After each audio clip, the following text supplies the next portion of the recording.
Okay. Good morning, everybody. I'd like to open today's Planning Commission. Can I get everybody to stand for the Pledge of Allegiance? I pledge allegiance to the flag of the United States of America and to the republic for which it stands, one nation, under God, indivisible, with liberty and justice for all.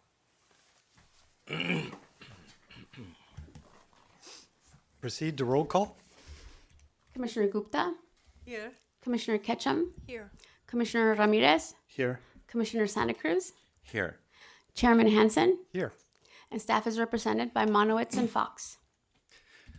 We always begin our meeting with a chance for oral communication to the Planning Commission. If anybody wish to speak to the commission on matters that are not on the agenda, this is the opportunity to do so. Has anybody requested? No. Not seeing anybody, we'll proceed straight on to approval or changes or comments on the minutes. I move approval of the minutes for February 12 and 26, 2020. Second. All those in favor for approval, say aye. Aye. Aye. Passes Aye unanimously. for the minutes as revised. Thank you. Okay. We had a consent item on the agenda which has been postponed, so that will, we don't have a date yet set, so that'll be in the future. So we'll move straight on to the regular agenda. And Janet, will you please read in the first item?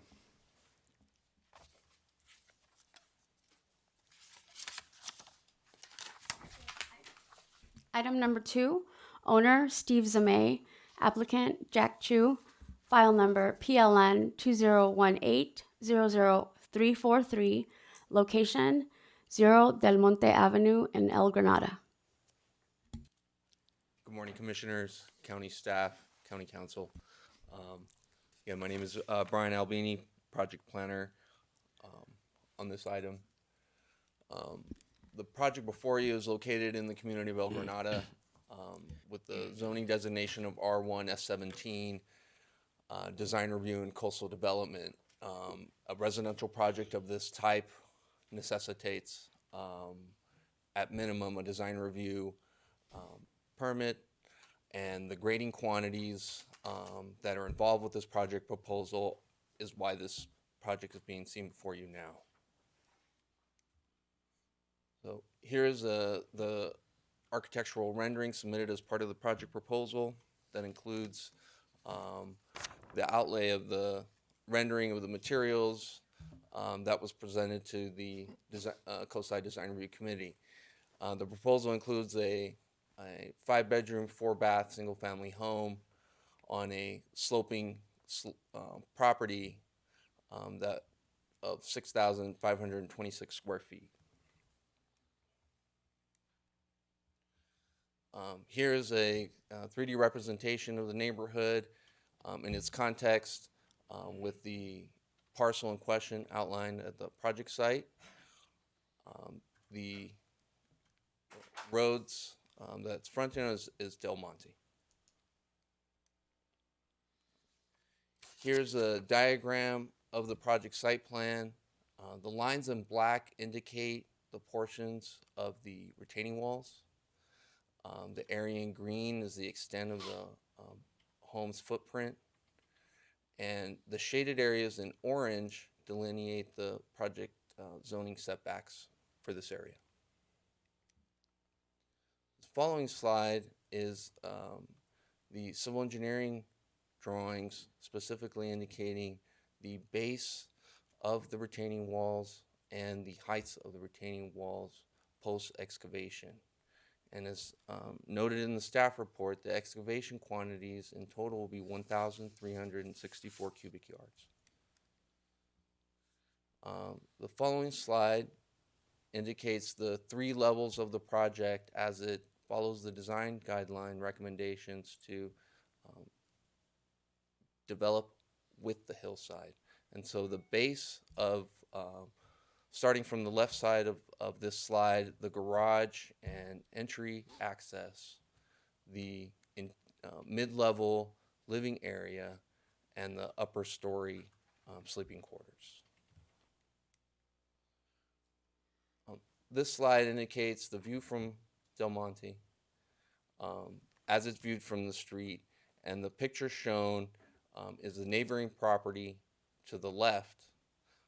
That gives you an idea of the type of development that's being pursued here. The image to the top is the portion of the home that will be seen from the rear per the grade. The next slide is the right side elevation. I wanted to make particular attention to the center mass of the home that indicates the light well that will be excavated for that mid-level room area. A similar feature is also included to a lesser extent on the left side elevation. You can also see the portions closer to Del Monte Avenue by the garage with a retaining wall allowing for the secondary garage door access. Here's a section that was also included in the staff report, attachments that indicates where the specific section cuts will occur along the slope of the parcel, and where the care was taken by the architect in respecting the severity of the slopes on the site, but also accommodating the existing design guidelines. Here's what you're very familiar with is our development criteria matrix, the minimum development standards, the proposed development standards on both the site area, setbacks, and site coverage, and you'll see that these all comply for this project. Here's the site inspection photograph indicating the building perimeter from the parcel. Because of the terrain and the slope, it was difficult to demonstrate the ridge height because of the degree of excavation that would occur to achieve the design that's being proposed. So for the environmental review, this is categorically exempt under CEQA's Section 15303 for a residential project of this type. Under all the applicable regulations, the project does comply, and that's been further explained in the staff report. I'll be happy to address any questions you might have. And then finally, recommending to the Planning Commission that they approve the coastside design review permit recommendation, the grading permit based on the subject to the required findings and conditions of approval indicated in the staff report. That concludes my presentation. I'll be happy to answer any questions you may have. Do we have questions of staff? No. I've got a question. Landscape plan, the conditions of approval mention a landscape plan, and I did not see it. There was a proposed landscape plan originally to just, excuse me, I'm going to focus here, to just focus on vegetating the front portion of the parcel, and that would be because of the extent of the property and the extent of the irrigation that would be installed. It was conditioned to be reviewed by the consulting landscape architect in the building permit phase. Okay, so we don't know what we're getting. Um, The reason, if I look at this picture, I see something that looks like pampas grass, and that immediately just sets me off. Of course. And I think those were just architectural representations. I could believe that. There were some evidence of some existing pampas grass, and I think they were just incorporating that existing patch that was at the frontage of the property. But at the moment, we don't have a plan, so we don't know what really is going in. They wanted to kind of use the existing natural topography to the extent possible That's fine too, but it didn't say that. Okay, thank Well, and you. if I could add, Yeah.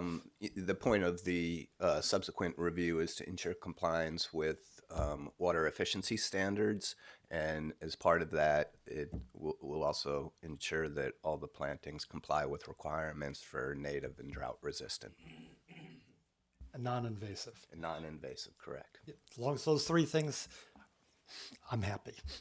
Thank you.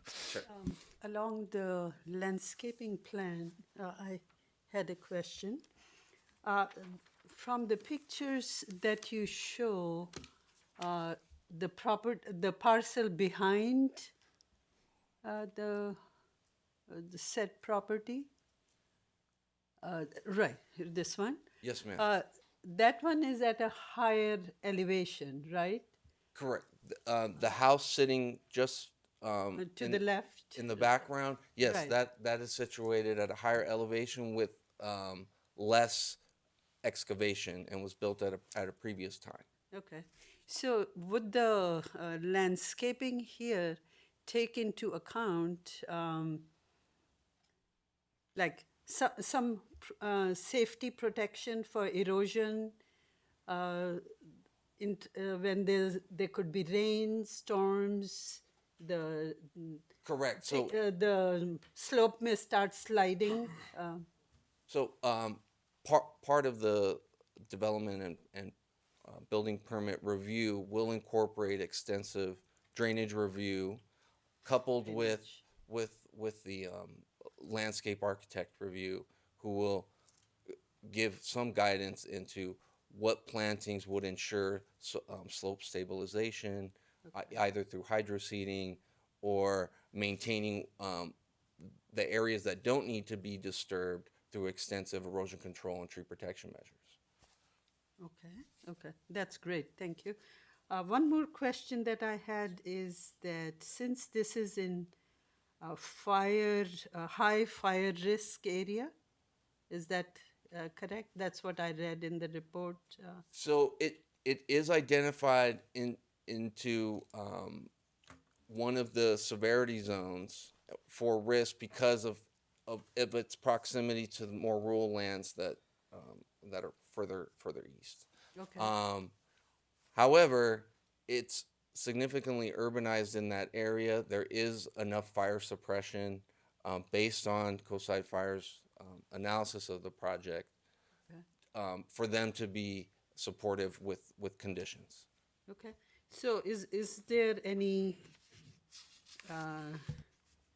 either condition placed that the planting should be fire resistant? What as part of their landscaping, is that typically done?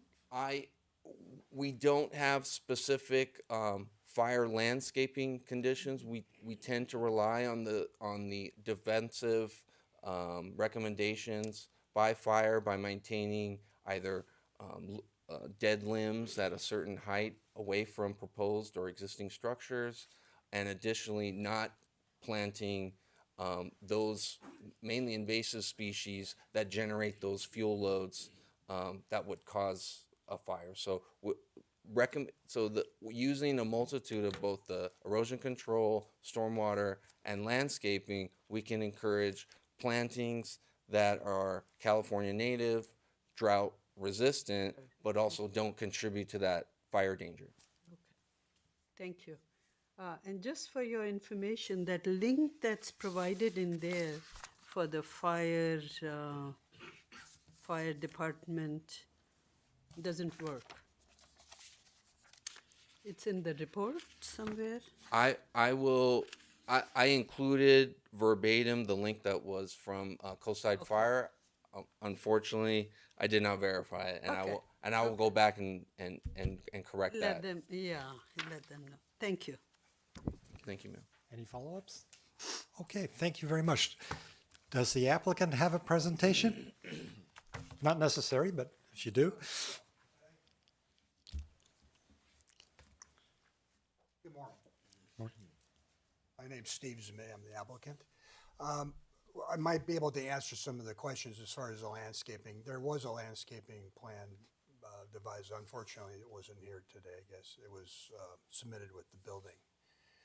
But in regards to like the fire, houses today are built with fire-resistant materials today, and also sprinklers are put inside the home, where most of those homes in the area are built to Yeah, I those saw criteria. that, right. And as far as the erosion control, anything that's disturbed usually gets mitigated by usually using a netting, and then also ground cover put in between that with hay wattles to any kind of silt that would run off the hill would be captured by the netting or the hay wattles until the vegetation actually took hold. Okay. Unfortunately, some of this, every tree you take out, you have to replace a tree. So there will be trees replaced with some of the trees that are being removed. So there is that aspect of it, but hopefully it'll be something of the nature where it's like more in the evergreen variety. Okay, Okay, thank you. thank you.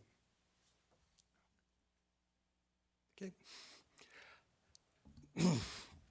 I'll open it up now for the public comment. Do we have anybody who wishes to speak? I don't have any speaker cards. Okay, anybody in the audience wish to speak to this item? Not seeing any, I'll close public comment unless there's any objection from the board. Seeing none, move to the discussion. Any comments? Yeah, let me start on this. Well, I think it's a good design, well articulated. I think it goes well with the surrounding. Realize that it's a challenging project because of the topography. But I think that overall it looks like a pretty well design for the site. So that's my comment. Any comments? No, it looks good. I think well thought out, and I agree. It's never easy to build on a 30% slope. So I hope you get a lot of enjoyment out of it. Thank you. Looks good to me. Okay. I hear approval for the project. Can I get a motion for it? I move we approve the design review and grading permit, county file number PLN 2018-00343, based on and subject to the required findings and condition of approval listed in attachment A. I second. We have a motion and a second. All those in favor, please say aye. Aye. Aye. Here. Any nays? It gets approved unanimously, 5-0. Congratulations.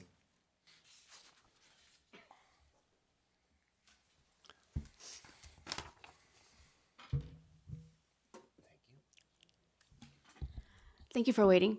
Next, we have item number 3, owner, State of California, Caltrans, applicant, San Mateo County, file number PLN 2015-00325, location, Highway 1, between Coronado Street and Murata Road.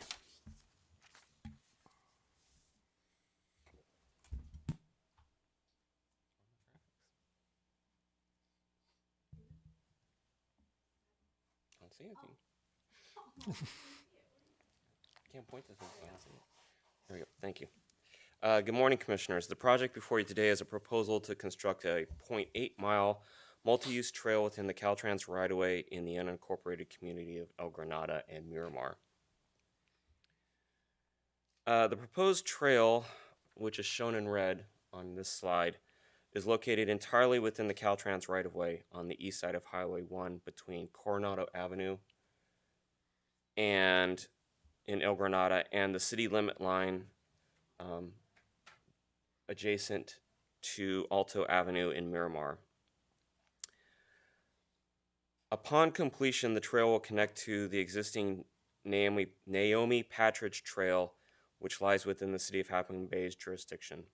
At the present time, the Naomi Patridge Trail ends at the north gate of Rocket Farms, which is located right here. At this time, the city is developing plans to construct their final segment of this trail that will bridge the gap between the county's project, which ends right about here, and the existing segments to the south, which end right about there.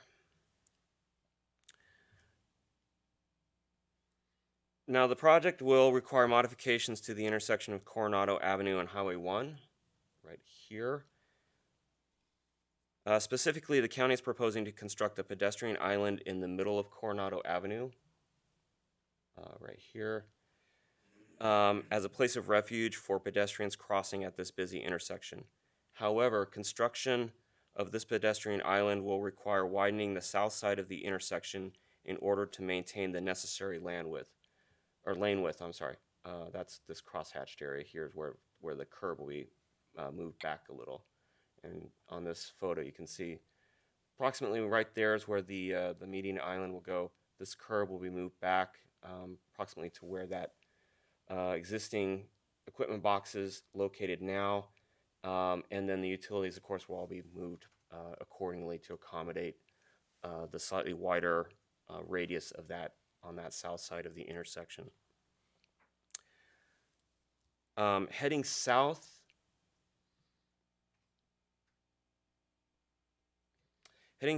from Coronado Avenue, the trail will traverse the open grasslands that comprise most of this side of Highway 1. Oops. There we go. So this is mostly what you see on that side of Highway 1 is just open grasslands within the right-of-way. This is also where the segment for where a connector trail to the parking lot of El Granada Elementary School will be constructed. You can see that right here on the plans, and then looping back down a little bit farther to the south. This is a critical component of the project as it helps implement the county's safe route to school plan, and is a driving force for the construction of the trail itself. And we're hoping to be able to get additional funding from the state in order to construct the trail, because it's a safe route to school project.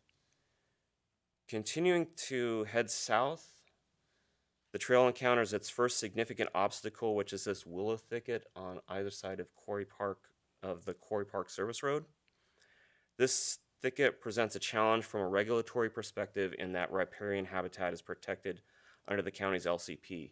However, trails and scenic overlooks on public lands can be permitted subject to the issuance of a CDP.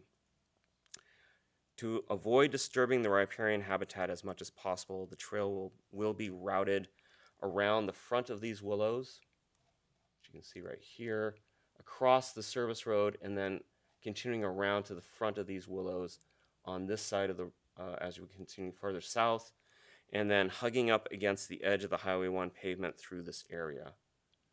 And then this is an aerial view, just a little clearer what I was referring to. Placing the trail at this location will require the construction of a retaining wall to support the trail decking. So retaining walls will be constructed here, decking placed out to it, cantilevered over to it. Users of the trail will be protected from vehicles traveling on Highway 1 by a Caltrans specification 4-bar metal railed barrier, which is located right here. And these are some schematic drawings from Caltrans that show you what it will look like. Now, in order to reduce land exposure and disturbance of the riparian corridor during construction, the construction of the retaining wall and trail will occur from the adjacent paved portion of Highway 1.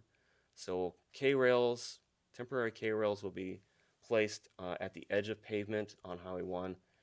The workers will be able to utilize this area right here in order to construct the retaining wall and do all the construction work at that location.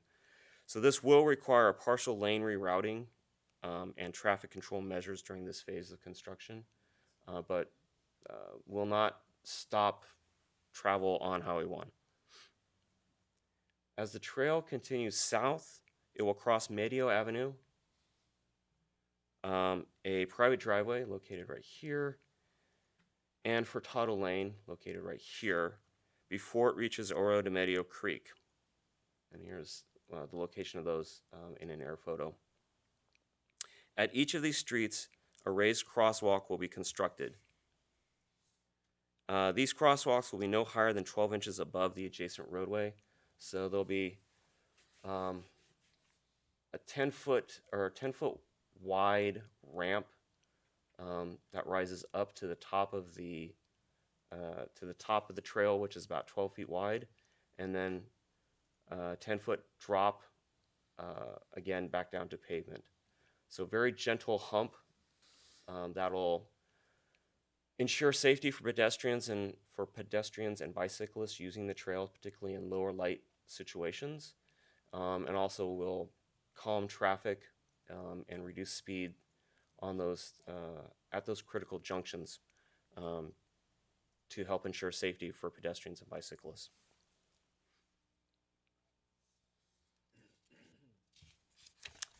The next difficult segment of the trail will be construction of a bridge across Arroyo de Medio Creek. Because of the soil conditions at this location, the abutments for the bridge will require the use of driven piles, which will create a temporary noise and vibration impact as discussed in the initial study, which was included as an attachment to your staff report. An additional issue related to the project at this location involves the moving of the prefabricated bridge into place. Now, the bridge will be delivered at this location here, just to the south of Miramar Drive. Then a crane will lift it and swing it this way over Miramar Drive and slide it into place. Caltrans didn't want us swinging it over the highway for obvious safety reasons. The placement of the bridge and the construction of the trail itself on either side of the creek will require the removal of 10 significant-sized eucalyptus and black acacia trees within the creek channel, as well as 2 significant-sized cypress trees here on the south side of Miramar Drive. Staff is proposing a tree replacement plan as part of the construction phase of the project. That will be developed with phase 3 of the project. From Miramar Drive, the trail continues south through open grasslands and in front of this row of cypress trees that provide screening to these houses outside of the right-of-way until eventually it will ends at the county's jurisdictional line right there. Now, as discussed previously, this proposed trail has been envisioned as part of a larger bicycle and pedestrian trail network for a number of years. Oh, there we go. It has been part of the Coastal Trail Plan since the adoption of the county's LCP. It has been included in a number of county transportation plans over the years. Perhaps most recently, it was identified as a project that the Mid-Coast community wanted to really see get implemented as quickly as possible during the workshop phase for the Highway 1 Safety and Mobility Improvement Study. And as I touched upon earlier, and most importantly, it has been planned as part of the county's Safe Route to School program for several years.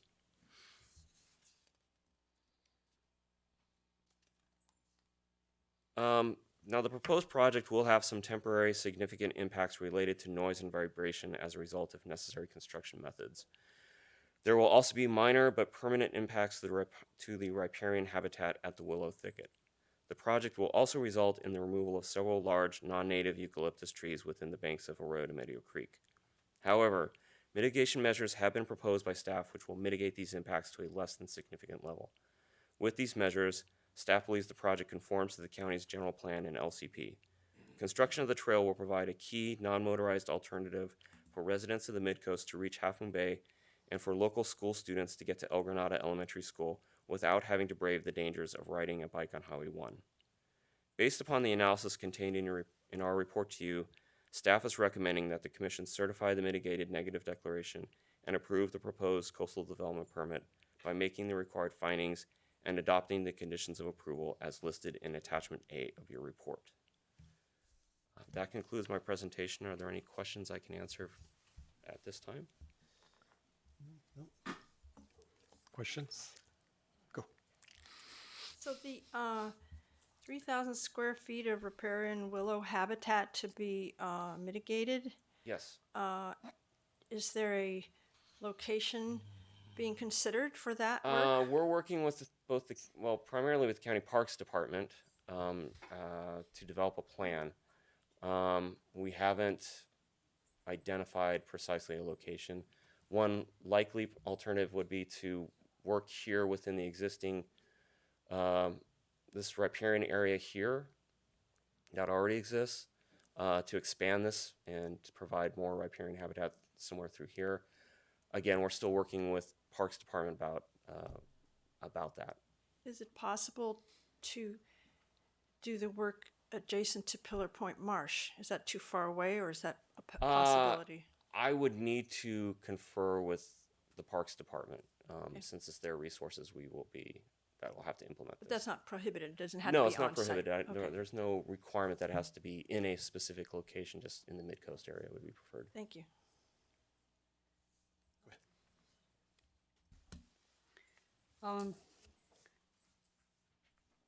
My question is that is there enough lighting provided along the trail? So the community emphasized that they wanted to minimize lighting along the length of the trail, in order to maintain the ambiance of the mid-coast. There will be lighting at the crossings of Medio. These three raised street crossings. There will be low solar-powered lights that'll be on either side of the trail, that are designed to project down and down, Downwards. and they won't be they stand approximately about 12 to 18 inches above grade, so they don't project. They're low mounted, and they're designed to simply provide light down onto the pavement and not to disperse out into the open air. So this is close to a mile-long trail. Yes. How many lights would you say? Well, there's total going to there be are? at these three. Actually, there's these three here, and then there's, of course, where we cross Miramar Drive, and then at the very end where we cross Murata Road. Sorry. So there'll be 4 lights at each location. So that's what 3, 5, approximately 20 of these small. 20 of lights. So there's no plan of like putting like No. every so many No. feet. Yeah. The community wanted to emphasize minimizing light and keeping it just what's necessary for And safety. once it gets dark, is it still the- safe? Well, that's the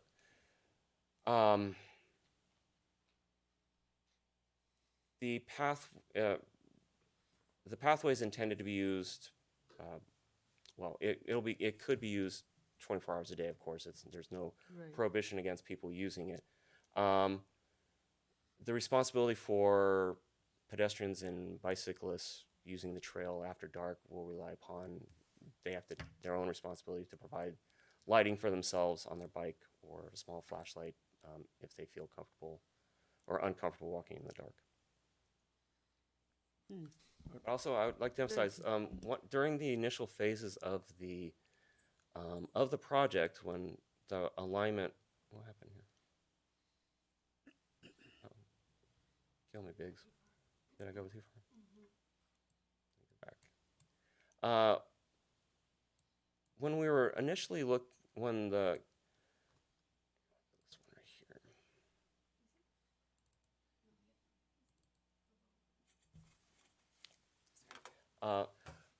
During the initial design phase, which I have to admit was before my involvement with the project, obviously from a cost perspective, it would be easier to keep the trail very straight and go right through the middle of the riparian. However, that there's greater impacts to the biotic resource, obviously. But also, we did receive some comments from the community that they felt that that might be that particular segment of the trail might not be, because it would have relatively no visibility from the highway or from surrounding houses, that it could become an attractive nuisance. There were just issues about safety concerns and certain people, certain groups using that segment of the trail. So that's one reason why it is routed around closer to Highway 1. Is there any lighting on Highway 1? No, in there's those not. areas? There's just Street a- lights? there are a few a handful of street lights, but it is not lit throughout the entire stretch. Yeah, because I see a safety issue here. People walking at night, too dark, any animals coming down, I coyotes. Yes, I do recognize, coyotes, yeah. but we're balancing the desires of the community, which was to keep light pollution at a minimum, versus the overall desire to have this infrastructure. And so we're, I guess the one thing I would say is there's nothing that precludes the ability to place more of these solar powered lights in the future if the community desires that. It would be possible, but at the present time, we're responding to the desires of the community to keep light down and only at certain critical areas. Okay. So when we talk of the community, where is the community living in this picture? Well, we have the community, mid-coast in general, but this is the Miramar neighborhood. Okay. Here you can see right here, this is El Granada Elementary School. Back a little. Oh, that's south. Unfortunately, this is not an air photo, but this is El Granada itself. Okay. You have the community of Miramar on this side of the road. There's also the other side, the other part of Miramar. Now, people living on this side of Miramar can currently access the existing trail that goes through Murata Surf Park here, which then gets into the traffic light at Coronado and Highway 1. But for people living on this particular side of Highway 1 who want to access El Granada, for example, if you have children who go to school at El Granada, the only way to get their kids there at the present time is to put them in a car, get on Highway 1, drive the very short distance up to Coronado to drop them off. So it's also, it was recognized that having a pathway here would also help address traffic congestion during the peak commute hours in the morning. Okay. No, I think trail is a good idea, but even at schools, sometimes they have events when it's dark. Yes, I Right. do understand that, yes. Right. So, and the low lighting is really projecting the light more to the ground rather than at the homes or at Yes, people. no, I do recognize that, yes. Okay. Thank you. And one more question that I had is, are there any traffic control lights at any of the intersections of the? No, there is an existing traffic light here at Coronado. Okay. We're not, of course, the light stand will be moved to accommodate the widening of the intersection at that south side. But we're not changing how it works or adding any additional traffic lights. Okay. Thank you. Any follow-ups? No? I have a go ahead. question. Yeah. First of all, I'd like to commend you for the presentation. It's a nice, very informative presentation versus comparing pictures and diagrams. For me personally, I feel very interesting and easy to understand. Thank you very much. I just want to ask you, how many significant trees are we talking about to be removed, and if there is a plan for a replacement? Let me go back to my notes here. There are, I just missed it. 10 significant sized eucalyptus and black acacia trees within the creek channel that will need to be removed. And then there are 2 significant sized cypress trees on the south side of Miramar Drive. So a total of 12 significant sized trees that under the county's ordinance, tree removal ordinance, would require replacement. Replacement plan has not been formalized yet. We're as with the riparian habitat replacement component. We're going to develop that as part of phase 3, which is where when we get the funding for the construction. That's also where we're going to develop the final plans for the mitigation. So we haven't identified exact location where those are going to go, but we do intend to find a location for the replacement trees in the mid-coast area.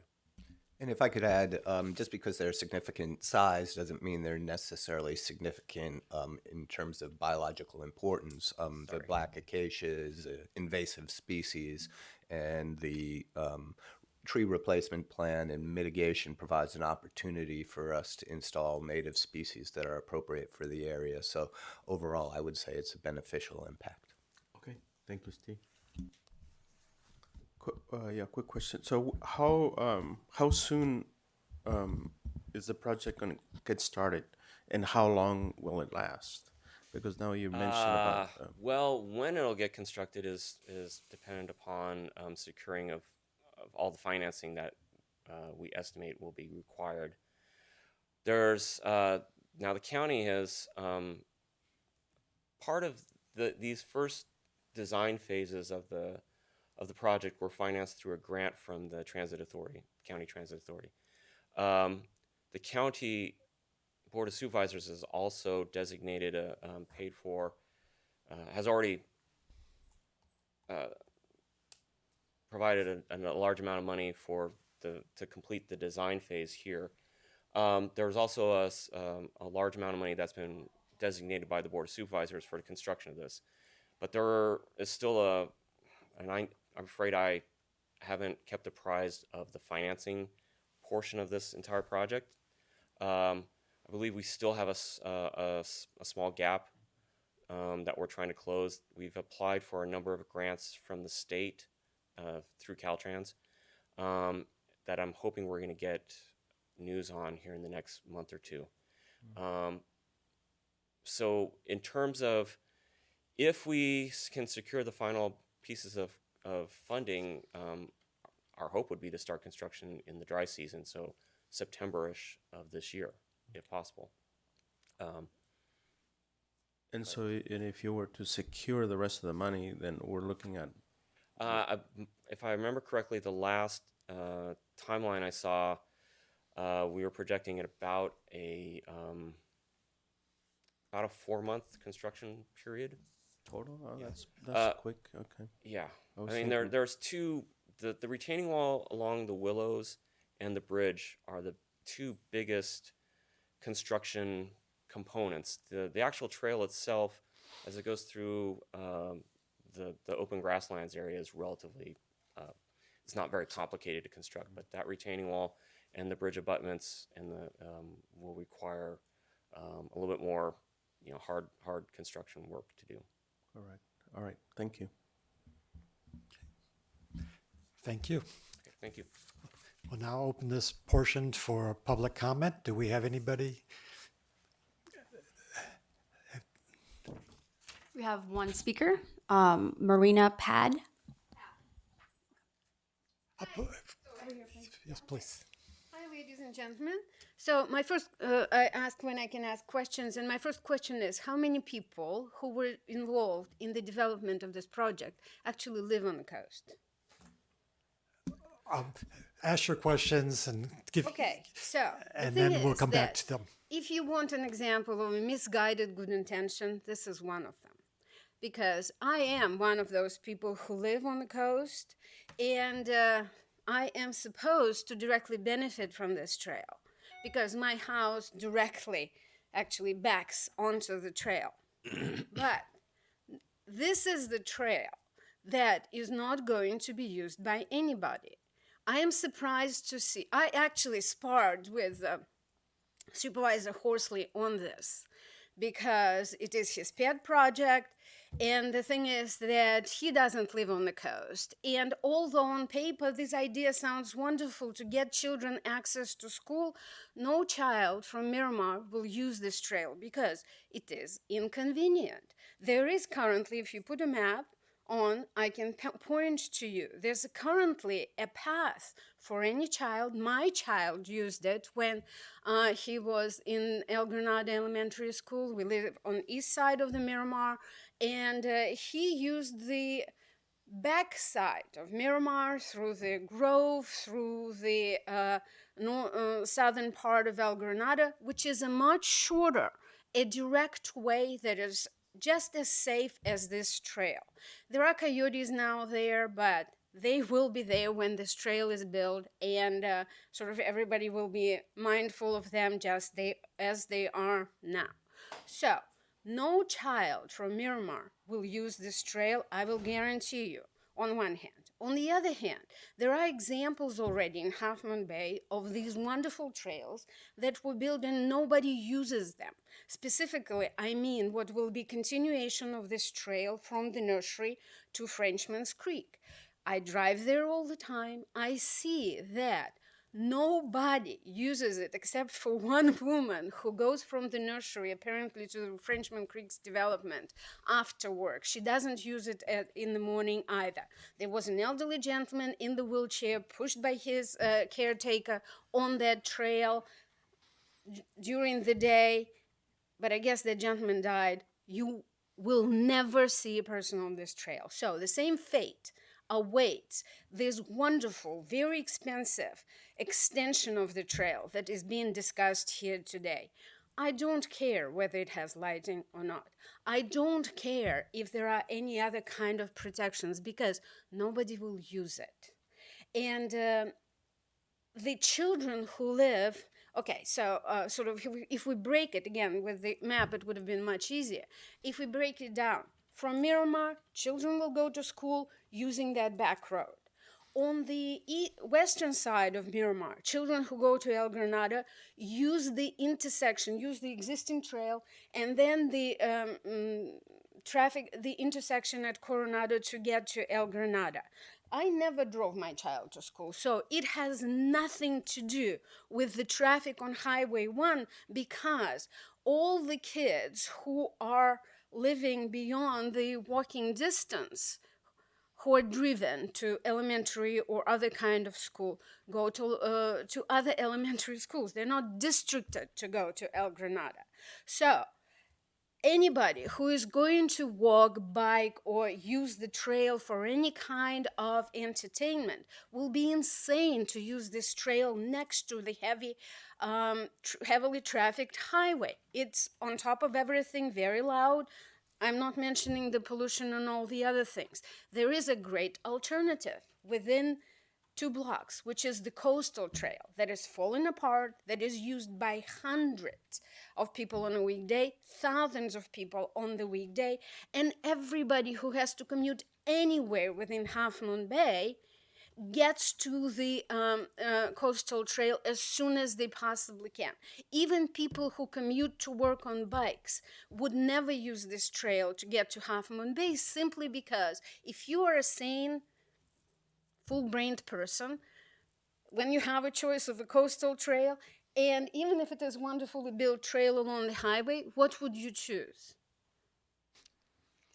This is your answer, gentlemen and ladies. So, although, as I said, I would be the direct benefactor of this trail, am speaking against it simply because in the name of a very great goal, it sounds that, yes, sorry, we're getting kids to school safely. We're not. We're wasting money. And I apologize for being late today because of traffic and I didn't anticipate the parking. Okay, thank you. Thank you. No more speakers. Anybody in the audience wish to come forward to speak on this item? Seeing none, I'll close the public portion with agreement of the commission.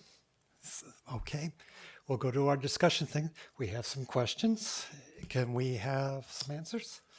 Well, sure. I think it suffices to say that there's some difference of opinion regarding whether or not the trail will be used. But I would remind the commission that the decision whether or not to build the trail is not a question that's before you. The question that's before the commission is whether or not the proposed construction of the trail complies with the local coastal program and our various regulations for development, which I believe staff's laid out the reasons why we believe it's consistent.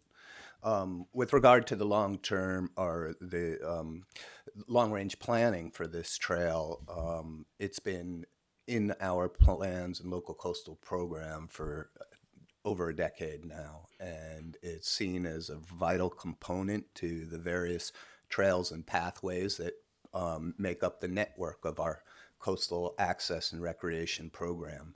So we believe it will serve a wide variety of users, and we have endeavored to develop designs that provide safety, that are responsive to the community's desires to minimize light pollution, and that minimize impacts to sensitive habitats and resources. So staff recommends the approval of the permits, and I'm happy to answer any other questions the commission may have. Some follow-up questions. So there have been public hearings before in the development of this, correct? The Mid-Coast Community Council has considered it previously. This is the first time, I believe, that it's come before the Planning Commission, other than through information items. So, for example, having this recreation trail parallel to Highway 1 has been in prior transportation documents that have been presented to the commission, such as the safety and mobility studies that were done for Highway 1. So with regard to an action on a permit for construction, this is the first public hearing. Okay. So the trail's already approved. Is that correct?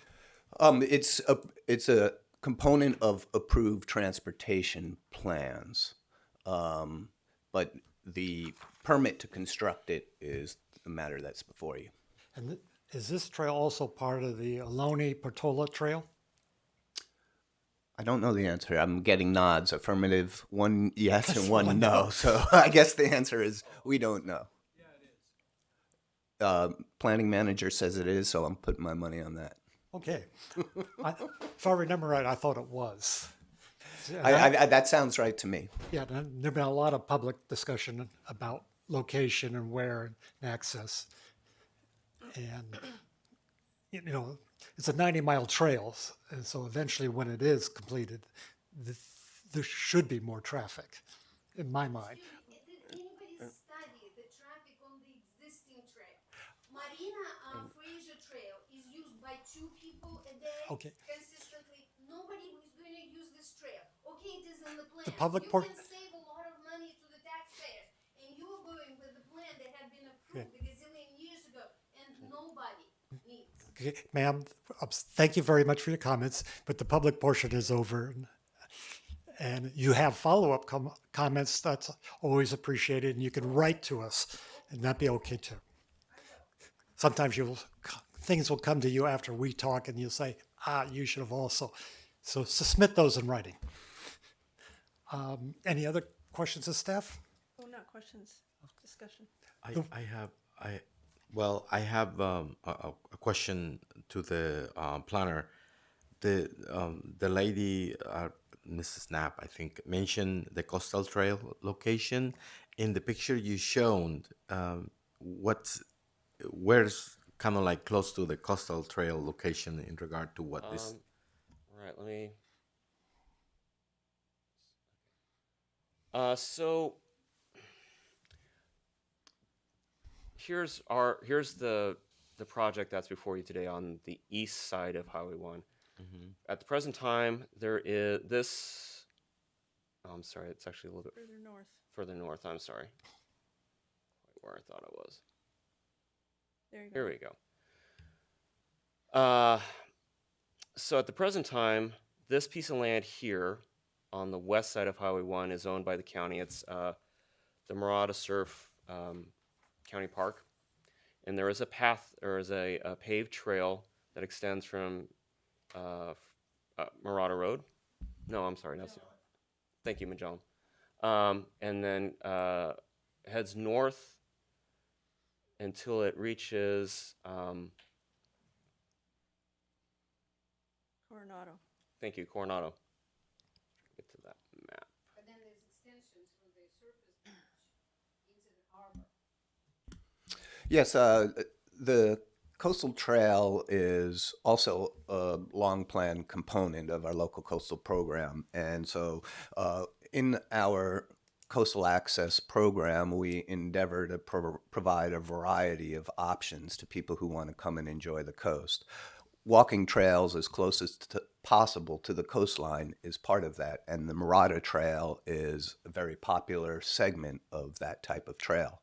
But we also endeavor to provide alternative means of transportation to residents, and in planning for bicycle and pedestrian access that serves commuter purposes, we've heard it loud and clear from the community that they prefer an east side location because the majority of residents that live on the coast are located on the east side of Highway 1. So if so What you're saying is wrong.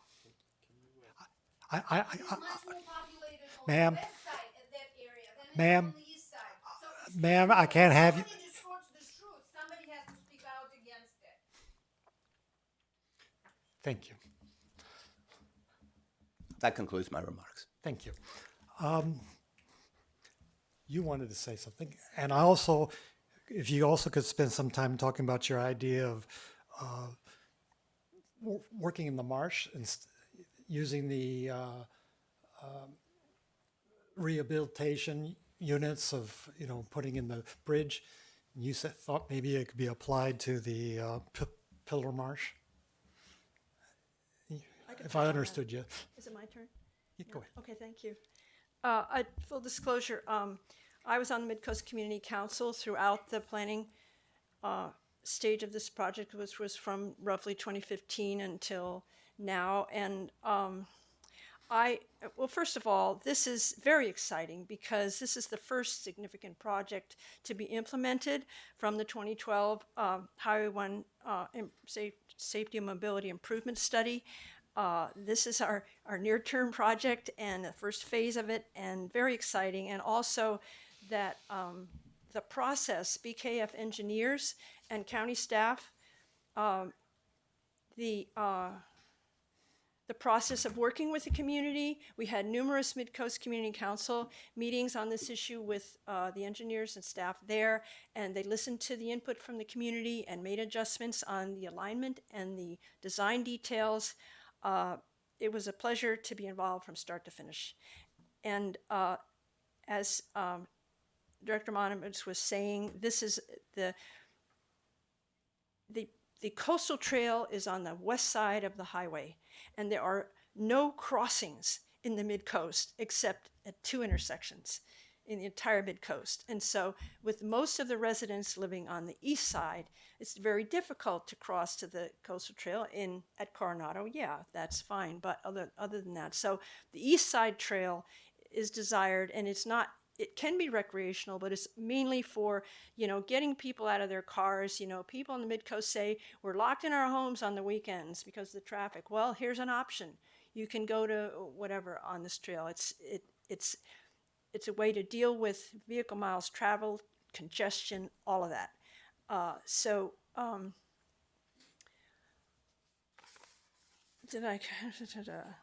Yeah, so just praise for the whole thing, start to finish. And as to my comments about my question about the mitigation, I'm aware of a area of comparable size adjacent to the marsh that actually I'm going to meet with the Parks Director this afternoon to look at it, but I just wasn't sure whether that was even possible to consider something over there. So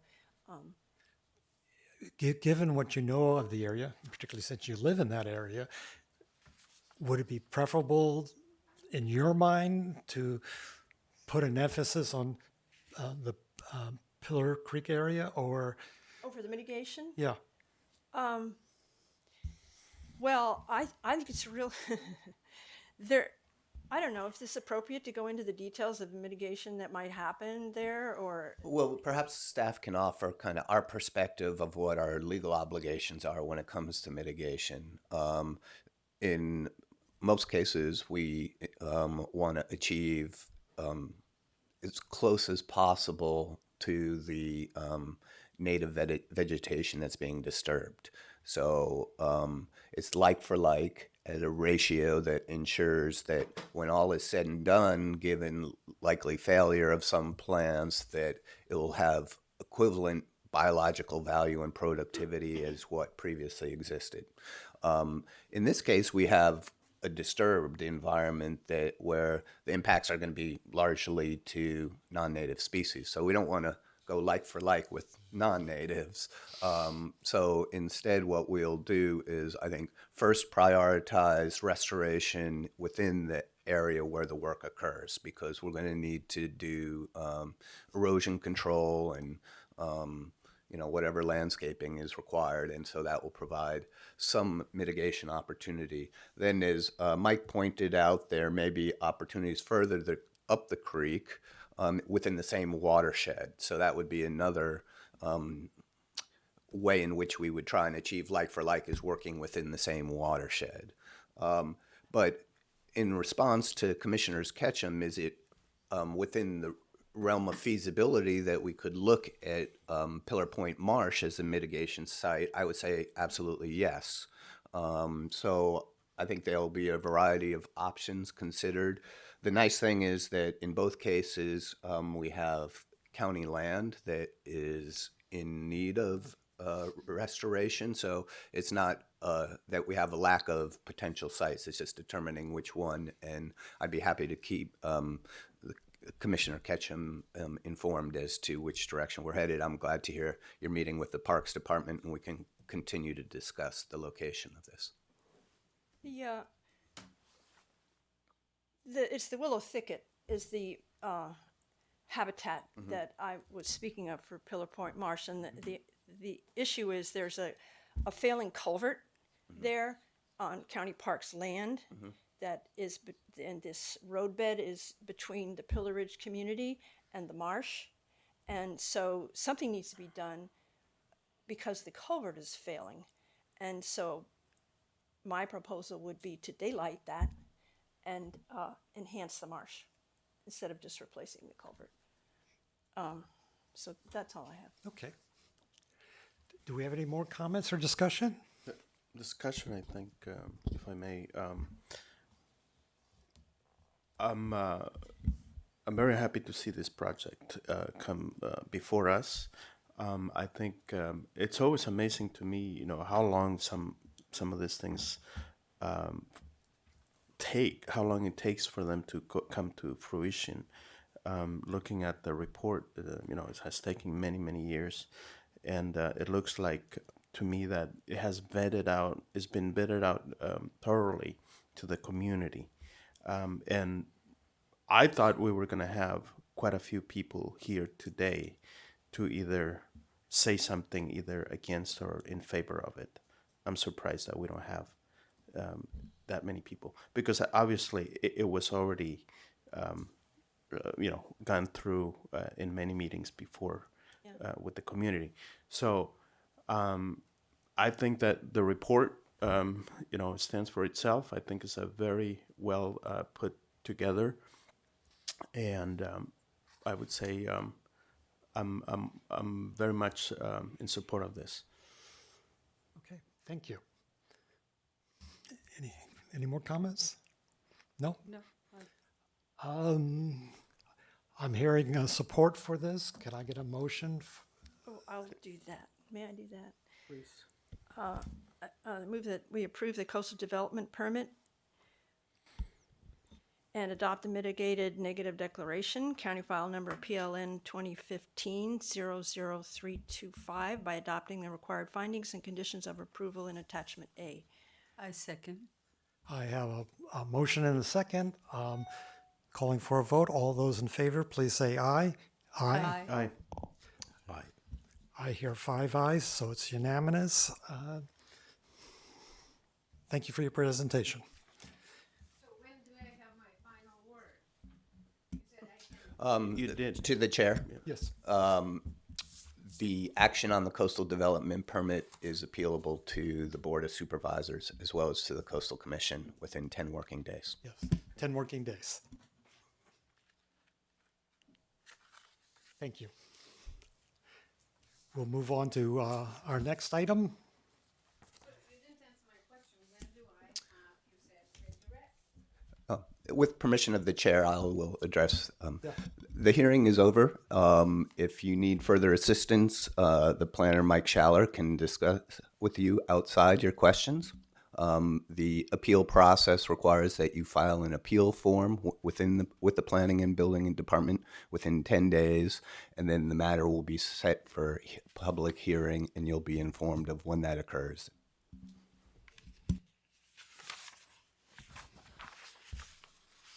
Next, we have item number 4. Item number 4, project description. This is a study session of the 2020-2021 long-range planning work program. I'm sorry, Joe. Good morning, Chair Hanson and Commissioners. I'm here to tell you about the future. The future is bright. We're going to present the long-range planning work program, and let me see, am I up and running here? Okay. So we'll go over the current projects that we're working on now, the housing element projects that help implement your general plan housing element, new projects, and a list of future projects. And of course, we're interested in your questions and comments.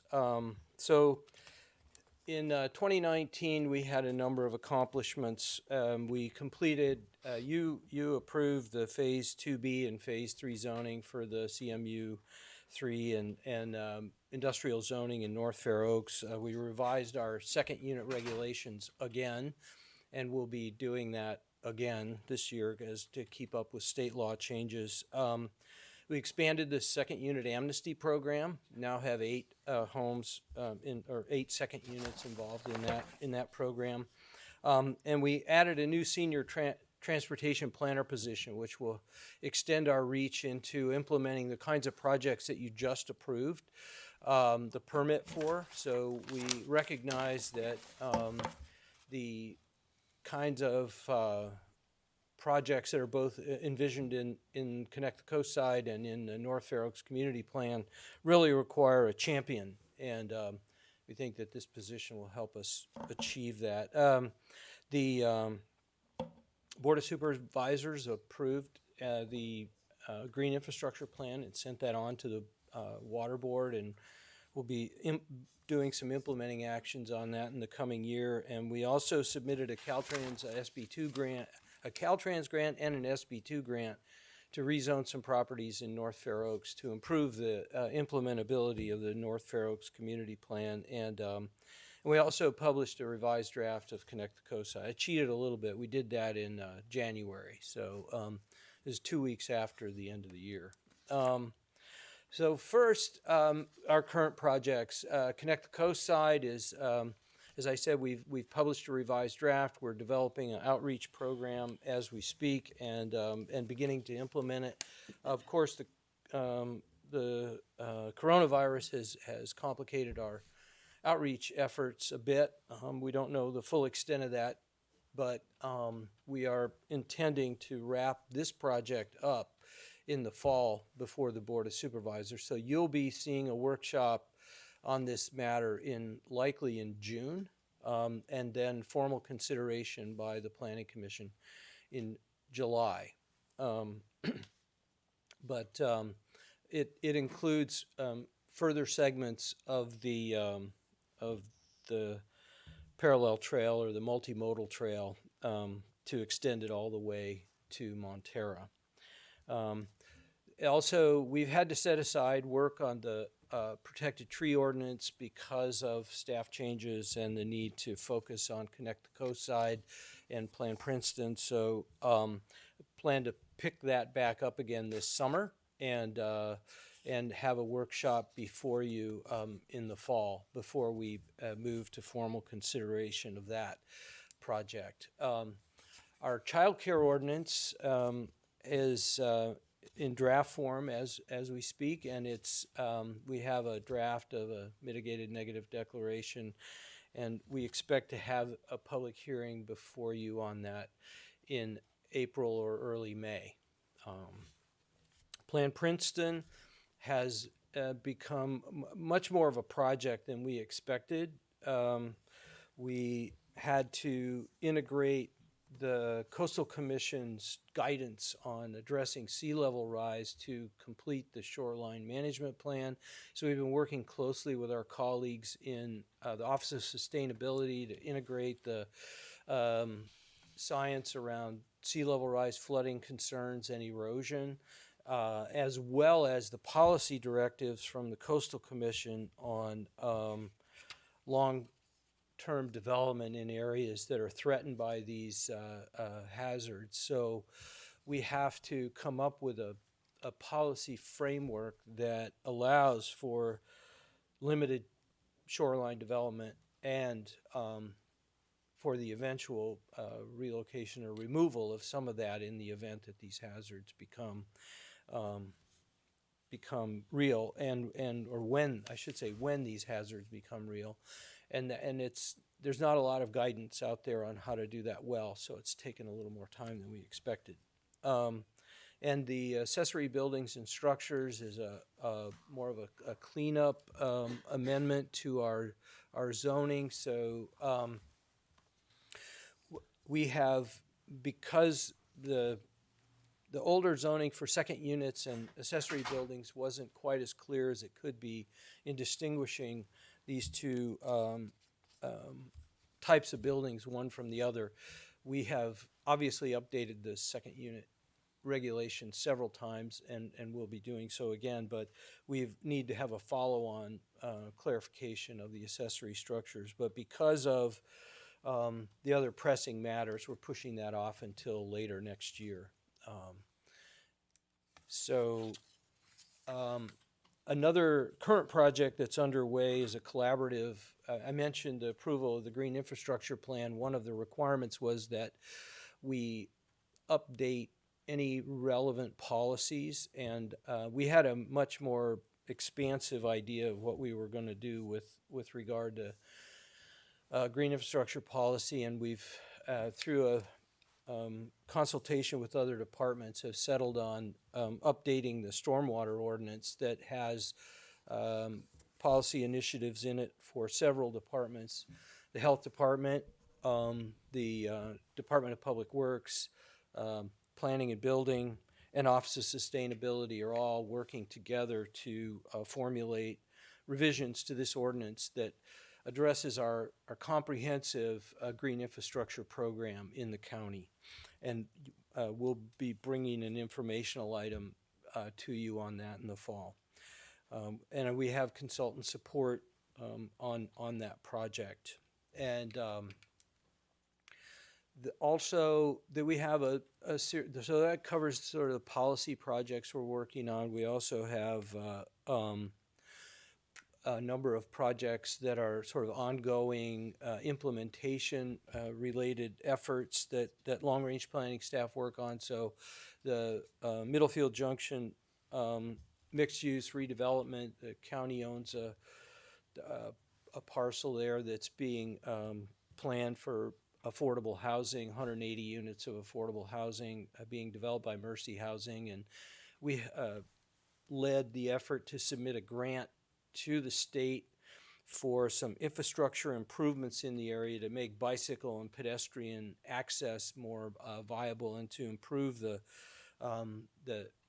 vehicular access to this site as well and fit all those modes together. It's a very difficult site from an access standpoint. So that money will be a real benefit to the community. And the Grand Boulevard Initiative, we have been staffing it on an ongoing basis, and I'm looking forward to having a senior transportation planner to focus more.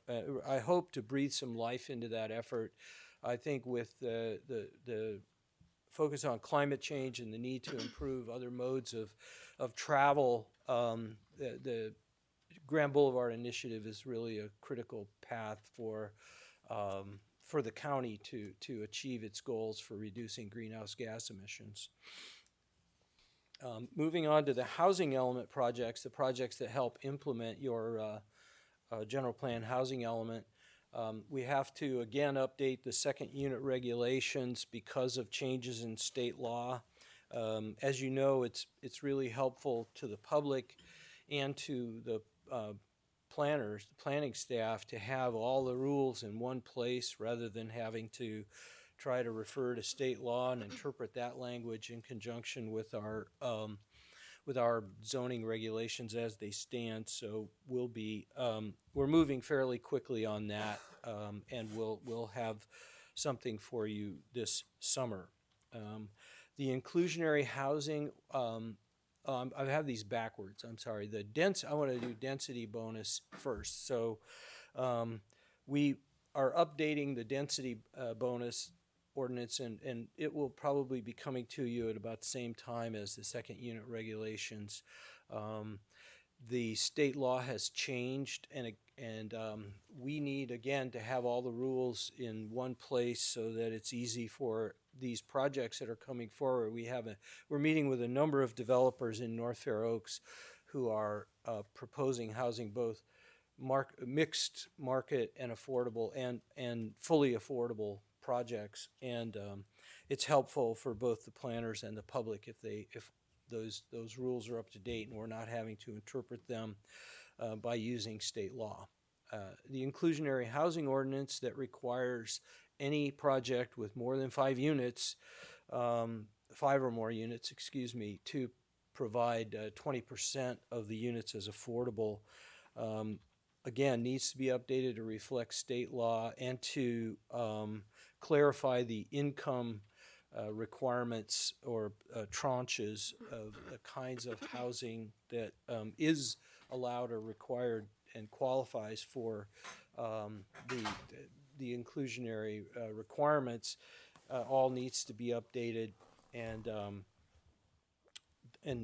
so that will follow on. Once we finish the density bonus work, we will be bringing you fall, winter updates to the density or the inclusionary or housing ordinance. But it's a very helpful tool in terms of getting the kind of affordable housing that we all hope for. Moving on to the general plan housing element update. This is a state mandated effort. This work has already begun. The county has contracted with a consulting firm to participate in and represent the county and the cities in the RHNA process, the Regional Housing Needs Assessment or allocation process that is conducted by ABAG to inform us of the amount of housing of different that qualifies for different income categories that we must build and incorporate into our housing element. And we'll be following that by doing an inventory of sites that are potential for developing housing. But over the next 18 months, you will be receiving periodic updates on our work on the housing element that we must complete by the fall of 2021. And then this reasonable accommodation ordinance is an initiative that's been bumping along, but now that we've added a planner to our staff, we expect that we'll be able to take that up next year, along with some other initiatives. And then we're required by law to provide guidance to applicants on SB 35, what our process is for approving projects through the ministerial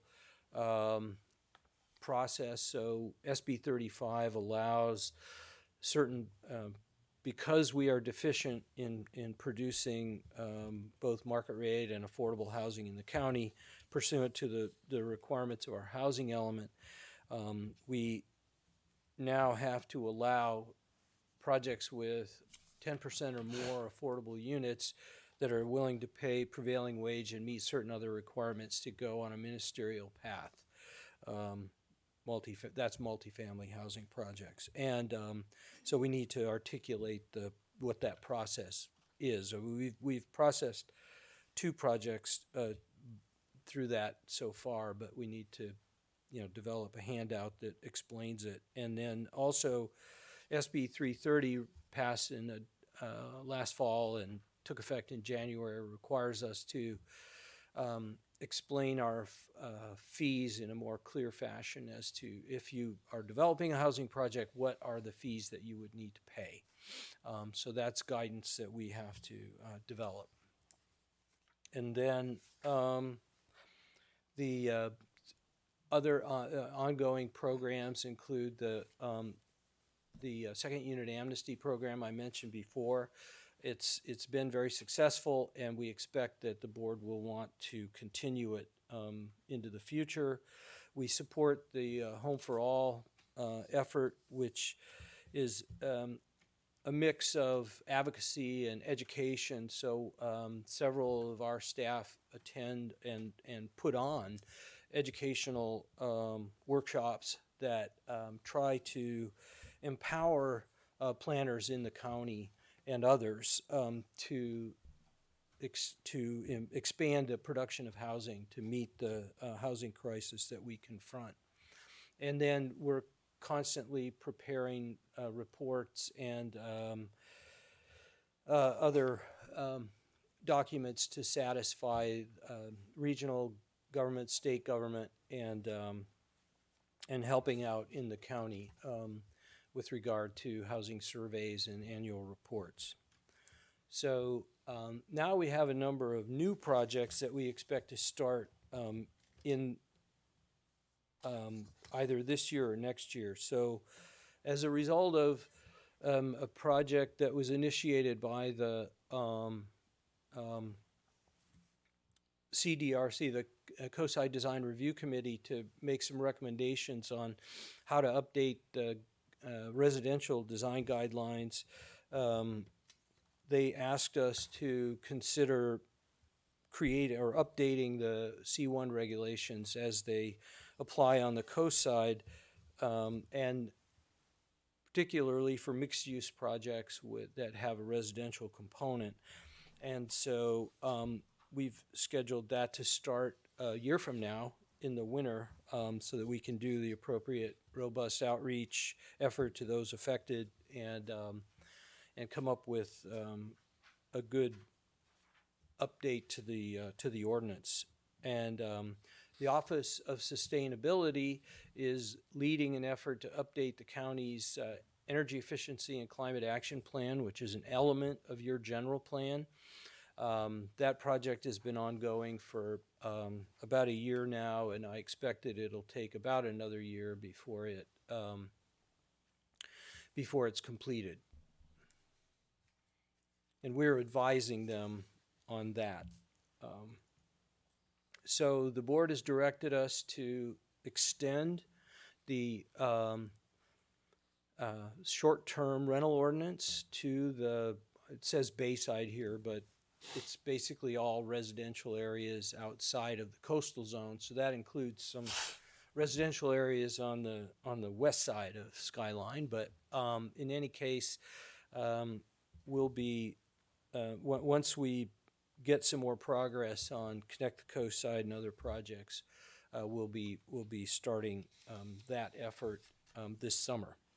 And one of our current planning staff, who joined us about a year ago, has taken on an initiative to reorganize and renumber our zoning ordinance.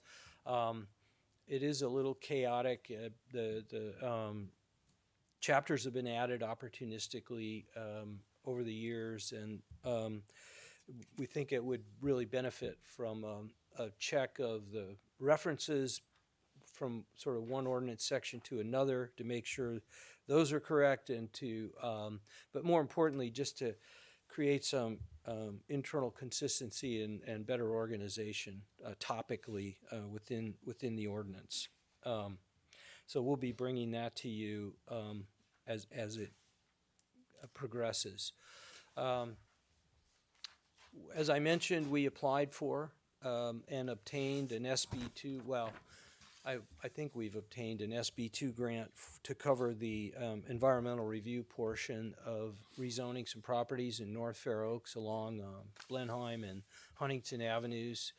The properties that front on the major streets, in this case Middlefield and El Camino, are too shallow to really produce the kind of housing that was envisioned in the plan. So this would be involve a robust outreach effort, but would create zoning between blocks that would create a more viable development sites within those areas. And the Cypress Point affordable housing rezoning, I believe, will be before you next month. And related to the North Fair Oaks effort I just mentioned, several departments have come together to explore the creation of an environmental justice policy for the county. Several local jurisdictions are required under SB 1000 to develop a environmental justice element to their general plan, or policies in several elements of their general plan that meet this requirement. The county is not required to do that because of the low number of disadvantaged communities within the county, but we feel that despite the lack of a requirement, it would be beneficial for the county to have better capacity in this practice of environmental justice. And so the Office of Sustainability has obtained a grant to conduct a little pilot program in North Fair Oaks. And so over the coming months, years, we hope to develop a policy, and we'll consult with you, of course, on it. But it would be something adopted, certified by the board, not sort of binding in the sense that it's direction to the departments, not, I suppose it could become legislation, but I think it's more, as we envision it, a policy that guides how we engage with the community and make sure that environmental justice considerations are reflected in the decisions that you and other decision makers make. We are required by state law to update our local hazard mitigation plan and our safety element. And so we are going to be relying heavily on the Office of Sustainability for this effort. They've done a tremendous amount of work looking at hazards such as sea level rise and coastal erosion, wildfire, and heat. They've even been doing some work on landslides and other hazards, so that they've generated a lot of the background information that we will need in order to formulate new policy. In the safety element, you have currently the sort of man-made hazards section and the natural hazards section, and we'll be bringing updates to those to you over the next year and a half. They must be completed both by fall of 2021. And we have a couple of properties in the Colma area that are covered by the Colma area plan near the BART station that are zoned. The Colma area plan was one of the first transit-oriented development plans in the region, and it is also somewhat showing its age because the density is not what it could or should be on these two remaining sites, because we've met with a number of developers who can't make the kind of development that's appropriate there pencil. And so we believe that a zoning amendment there would be a worthwhile endeavor, although we don't have the resources to undertake this right now, so we've kind of pushed it off to the future, and it might be one of those kinds of projects where if someone's motivated, they could fund a consultant to do that work. As the Mid-Peninsula Open Space District has done for the project that's underway right now to revise our subdivision regulations and the PAD zoning to allow for exception of certain requirements when a public open space agency is acquiring land for the purpose of public open space. And we were unable to take that up in the timeline that they wanted it done, and so we were able to work with them to come up with a consultancy arrangement that enabled that project to go forward. So you will be seeing that probably this spring. And so Connect the Coast side implementation is we hope going to commence. Well, you just implemented part of it a moment ago, and we hope to be bringing other similar projects to you fairly soon. We're working with Caltrans to create a cooperative working arrangement with them for roundabouts on Highway 1. And we expect that there's going to be a lot more of that kind of work going forward. And so we're looking to our new senior transportation planner to take the lead on that kind of work. We continually get general plan conformity requests. You'll be reviewing 2 of those at your next meeting. We're participating in CCAG's as advisors in CCAG's community-based transportation plan update to address the area, the city of East Palo Alto extending up into North Fair Oaks in the south part of the county, and Daly City, Broadmoor, Colma area in the north. So there's sort of 2 areas of the county that are subject to these community-based transportation plans to try and identify the kinds of improvements that would benefit mobility in these disadvantaged communities. And we've been meeting with City of Belmont, LAFCO staff, and others to explore annexation of the harbor industrial area of Belmont to the City of Belmont. And they are interested in part because they expect that their RENA allocation numbers will be substantial, as most local governments are expecting out of this process, and this would help them to meet those requirements.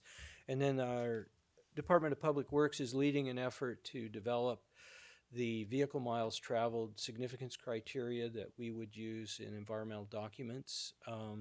It's a requirement of SB 743, and it must be completed by July of this year. So in the future environmental documents, you'll be seeing more of both level of service analysis and vehicle miles traveled analysis of the traffic impacts of projects. I wish I could explain that to you, but I can't. By July, I will be able to. And then I just want to quickly cover a list of projects that we envision for the future. We haven't allocated staff time or calendared them yet because we just don't have the resources. But these are some of the things that we see coming in the future, and we. Of course, if you have other suggestions, we would be all ears. But you can see there's quite a few on the list that would be beneficial for us to update. And with that, Thank you for your attention. Happy to answer any questions you have. Mr. Chair, could I make some closing comments to the staff presentation? Thank you, Joe, for all your work. I apologize for the small font of the work plan, but as you heard, there's a lot in there, and it's tough to fit it all on one page. Another thing that's kind of tough to see is actually how small Joe's department is. Besides Joe, we have Will Gibson, who's focused on our housing element and all the various planning projects you heard that deal with housing in the county. And luckily, we have a new senior transportation planner that's going to play a critical role in our various transportation projects. And we were lucky enough to hire Katie Faulkner, who's going to be dedicated to long-range planning. And she's been actually helping out quite a bit with Connect the Coast side while we make arrangements for our new transportation planner to come on board. So I just wanted to make sure that the commissioners were aware of some of our staffing challenges when it comes to trying to accomplish all these projects and accommodating new ones as well.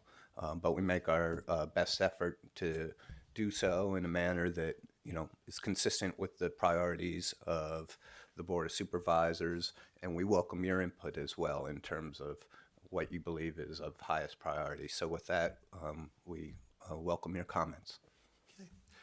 I see Lisa biting at the bit. Oh, I have a question. Why is Planned Princeton considered mandatory? Sorry, yeah, you got it. Is that related to the airport land use compatibility plan that was updated several years ago? I guess I don't really understand all the mandatories. Well, that one. mandatory includes projects that were either state law required or other law required, or they're directives from the Board of Supervisors to the staff to conduct. And so Plan Princeton, the county has invested close to $1 million in that plan, and we think that although the Plan Princeton has taken a fair bit of time to sort out the policies I mentioned, trying to come up with a strategy or a policy framework that satisfies the Coastal Commission's requirements for allowing development in areas where subject to the sea level rise hazards of flooding and coastal erosion. We believe that by completing that, it will set a template for the county going forward to update its LCP. If you one of the projects in our future list that's not currently budgeted is a local coastal program update to address sea level rise. Other communities, Pacifica and Half Moon Bay, have tried to crack this nut, and it's been extremely difficult for them.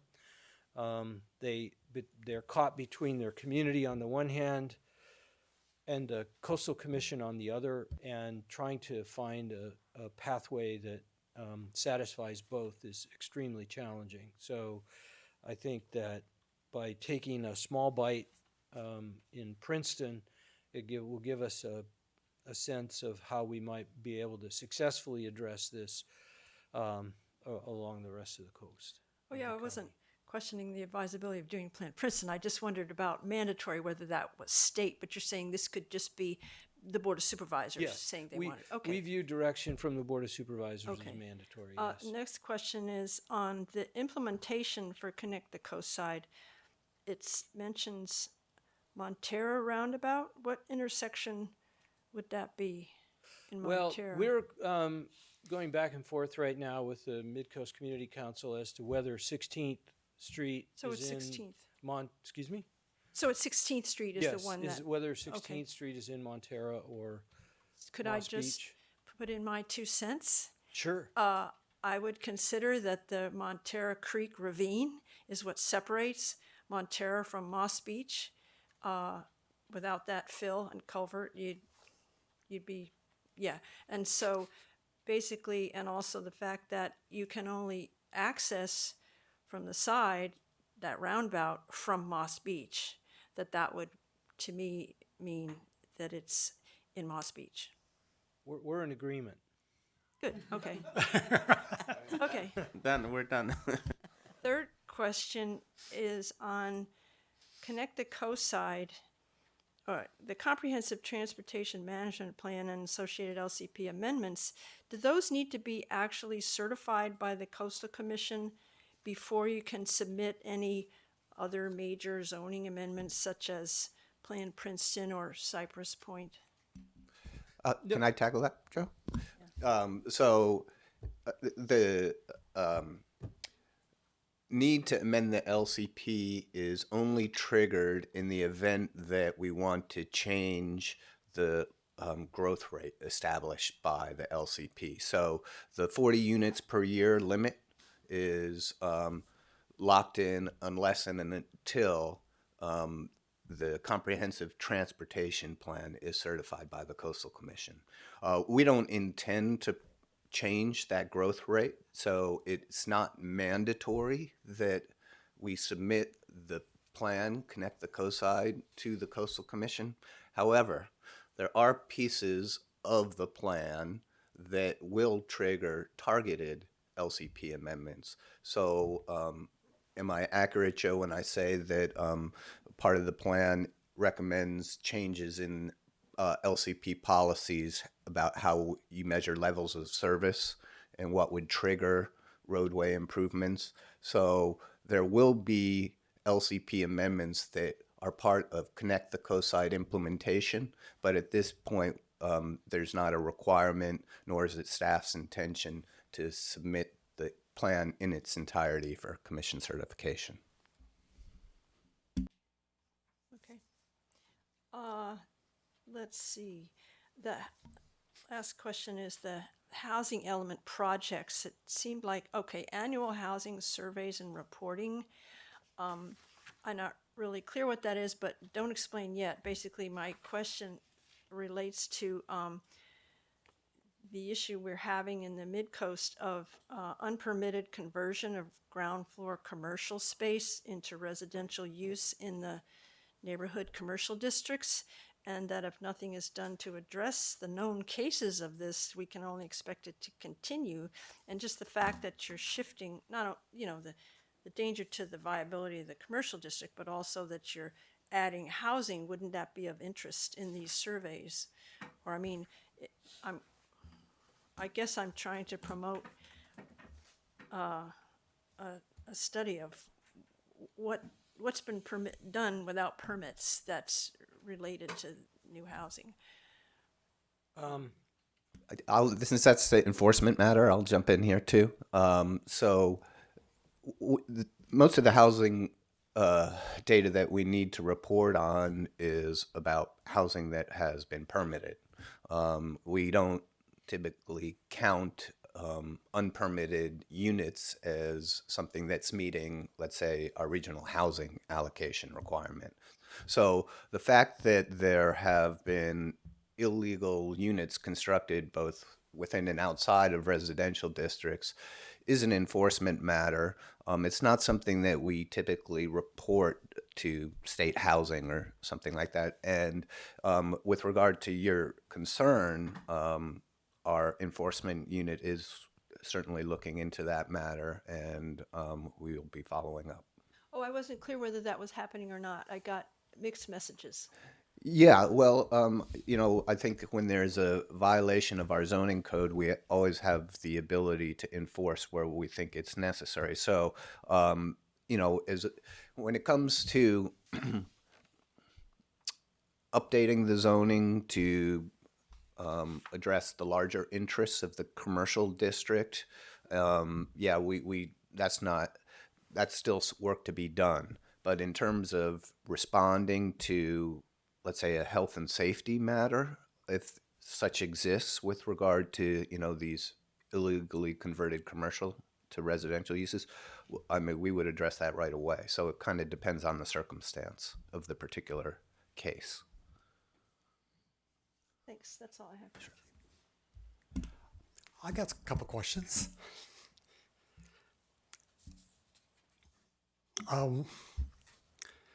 One is on the density. Yes. all the time I've been here, I don't think I've seen a density request, bonus request. And which made me think, of course, give me a dope slap, and I'm always appreciative of it. I really am appreciative of that, is maybe because our density bonus thing is too restrictive. And I don't know, I mean, do we give bonuses if they also, when I was a planning commissioner in the city of San Mateo, we also gave bonuses if they gave a substantial benefit to the local community. So, we had an apartment complex that wanted more housing, and the impacted community right next to it said, first they said no, and because we had this option for a benefit, they negotiated all new back fences, a new park, or, they got a whole bunch of stuff which made it acceptable to them. Do we have that? Certainly, that's possible through a planned unit development where if someone came in and made a proposal like that, and it seemed like it would be a good deal for the community, the planned unit development mechanism is a great way to achieve that. But our density bonus ordinance, up until the state became more involved in density bonus legislation, was the most permissive on the peninsula, or the most generous on the peninsula. But now we're essentially mirroring state law, because state law has become much more generous with regard to the amount of density that can be allowed. And I think it's really just a matter of the market, where the county didn't have that many places where this kind of higher density development could take place until the rezoning for North Fair Oaks was completed. And it's kind of, if you build it, they will come, or if you rezone it, they will come. And we are definitely seeing a great deal of interest, both from affordable housing developers, meeting with one next week, looking at a project of 50 or so units, and they will be seeking a density bonus. And so pretty much and because we are in the situation where we're out of compliance with our housing production as described in our housing element, we are required to grant bonuses to any project that has 10% or more affordable units in it.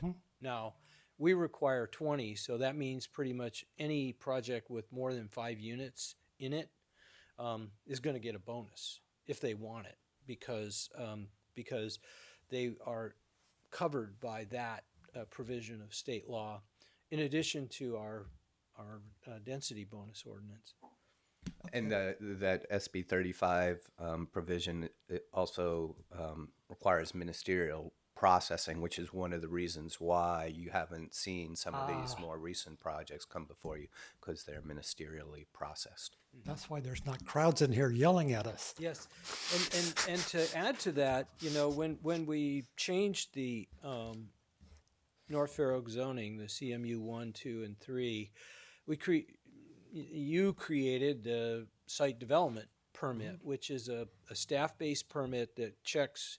It's sort of a quasi SB 35 process where the staff reviews the project for compliance with zoning, and as you recall, when we did the CMU 3 zoning, we revised the design standards because state law had required us to have objective standards. So for these SB 35 projects, we must only enforce objective standards. You can't say things like consistent with the character of the community, where people can argue about what that means. They have to be easily understood by the common person reading it. And so anyway, the staff is processing applications for site development permits, and those are appealable to you if the community, some member of the community objects. But otherwise, they're issued at staff level. Okay. You had also asked about other community benefits. So, in addition to providing affordable units as a means to get a bonus, I believe we inserted policies within the North Fair Oaks Community Plan that encourages developers to provide some public space because it's the areas lacking in public open space and gathering areas. So in return for incorporating that into your project, you can get additional density. And our Quimby ordinance requires that they pay park fees, which accrue and can be spent in the neighborhood where they. Yeah, but those fees are just too small for what you really need. I agree. Just to follow on Yeah. on your density bonus, can you give examples of how do they use the density bonus? Sure. Like when they get the density bonus. So if a project comes in and they meet the threshold for affordable units, they have to meet both the income requirements. So our density bonus requires that the units be either for low income or very low income, unless it's there's one type of project. Help me out here, Steve, where they can qualify for moderate income. Is it for sale? I think I it's, can't help you out, Joe. yeah, Sorry. yeah. Anyway, I haven't got it memorized, but the point is that you must have a certain number of affordable units built into the project, and usually for state law it's 10%. For our inclusionary ordinance is 20%, but the 10% triggers the state law density bonus benefits, and then they can add a percentage of units. So I don't know exactly the percentages, but a 50 unit project is probably going to yield somewhere around 5 additional market rate units. So basically what they get is 5 more units that they can rent or sell at market rate because they provided the affordable units. Understood. Thank you. Some other examples is you can get exceed typical height limits. You can have reduced parking requirements as a result of providing a certain percentage of affordable Some units. of the variances sometimes that we. Yes, in this case, you wouldn't call it a variance. call it. It's just an allowance. Yeah. Allowance. Yeah. Okay. Thank you. The other thing that I've just been thinking, and again, a dope slap's always good, is urban planning, is a combination of the grid in place with, how to traffic and everything it is experienced and how you interact with it and how you zone it. And, a lot of our limitations is like San Francisco got built before there was really cars, right? You would have planned San Francisco differently if you had cars at the time. I think we have gone through a transition, and just in our lifetime, where retail isn't what we remember from the 90s and the 80s and 70s, but our laws are stuck in there. And we plan North Fair Oaks based on historically what we knew along Middlefield and stuff like that. I think those days are gone. I think there's a new reality, and I don't know what the new reality looks like, but as we go forward, somewhere along the way, I would like to have a study session and saying, this is what we're observing. We really don't want vacant retail spaces in these spots anymore, and we should really think differently about it. Because we really are still approving on a structure and a framework I don't think it exists going forward. Mm-hmm. And I was just, the new Bay Meadows on Delaware Street, that was started planning in the 1990s. It got all the approvals in the early 2000s. It's finally mostly built out, and lots of first floor retail that for 5 years have been empty. It's because who's going to go in there? I mean, And we don't, the shops you really do want, let's say like dry cleaners and stuff like that, can't get in there because it's way too expensive for new stuff and plus environmental stuff. So the things we want there, we can't get in there. The stuff that we would have planned, we call Amazon Prime and say, give it to me tomorrow. Reality is different. And I would like somewhere, because we're going forward, and I think we're just stuck in a framework. Well, I mean, those are really good points, and they're all, those are the realities that we confront. What we've seen so far with projects both on the El Camino and North Fair Oaks are the parking requirements end up gobbling up most of the ground floor. So the size of retail space that's possible, both because you have to meet the parking requirement of the housing and the parking requirement of the commercial,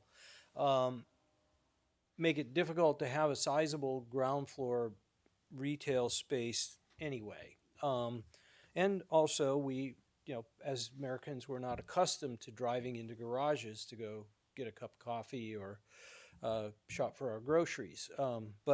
But in any case, the size of spaces that we're seeing are small. You're right, they're expensive because they're new, and debt service is substantial. So covering the cost of that through rents is going to lead to high rents. But we believe that despite the sort of hegemony of big floor plate retail that has sort of starved downtowns of things like bookstores and hardware stores and shoe stores and pretty much all the things that you used to see on Main Street.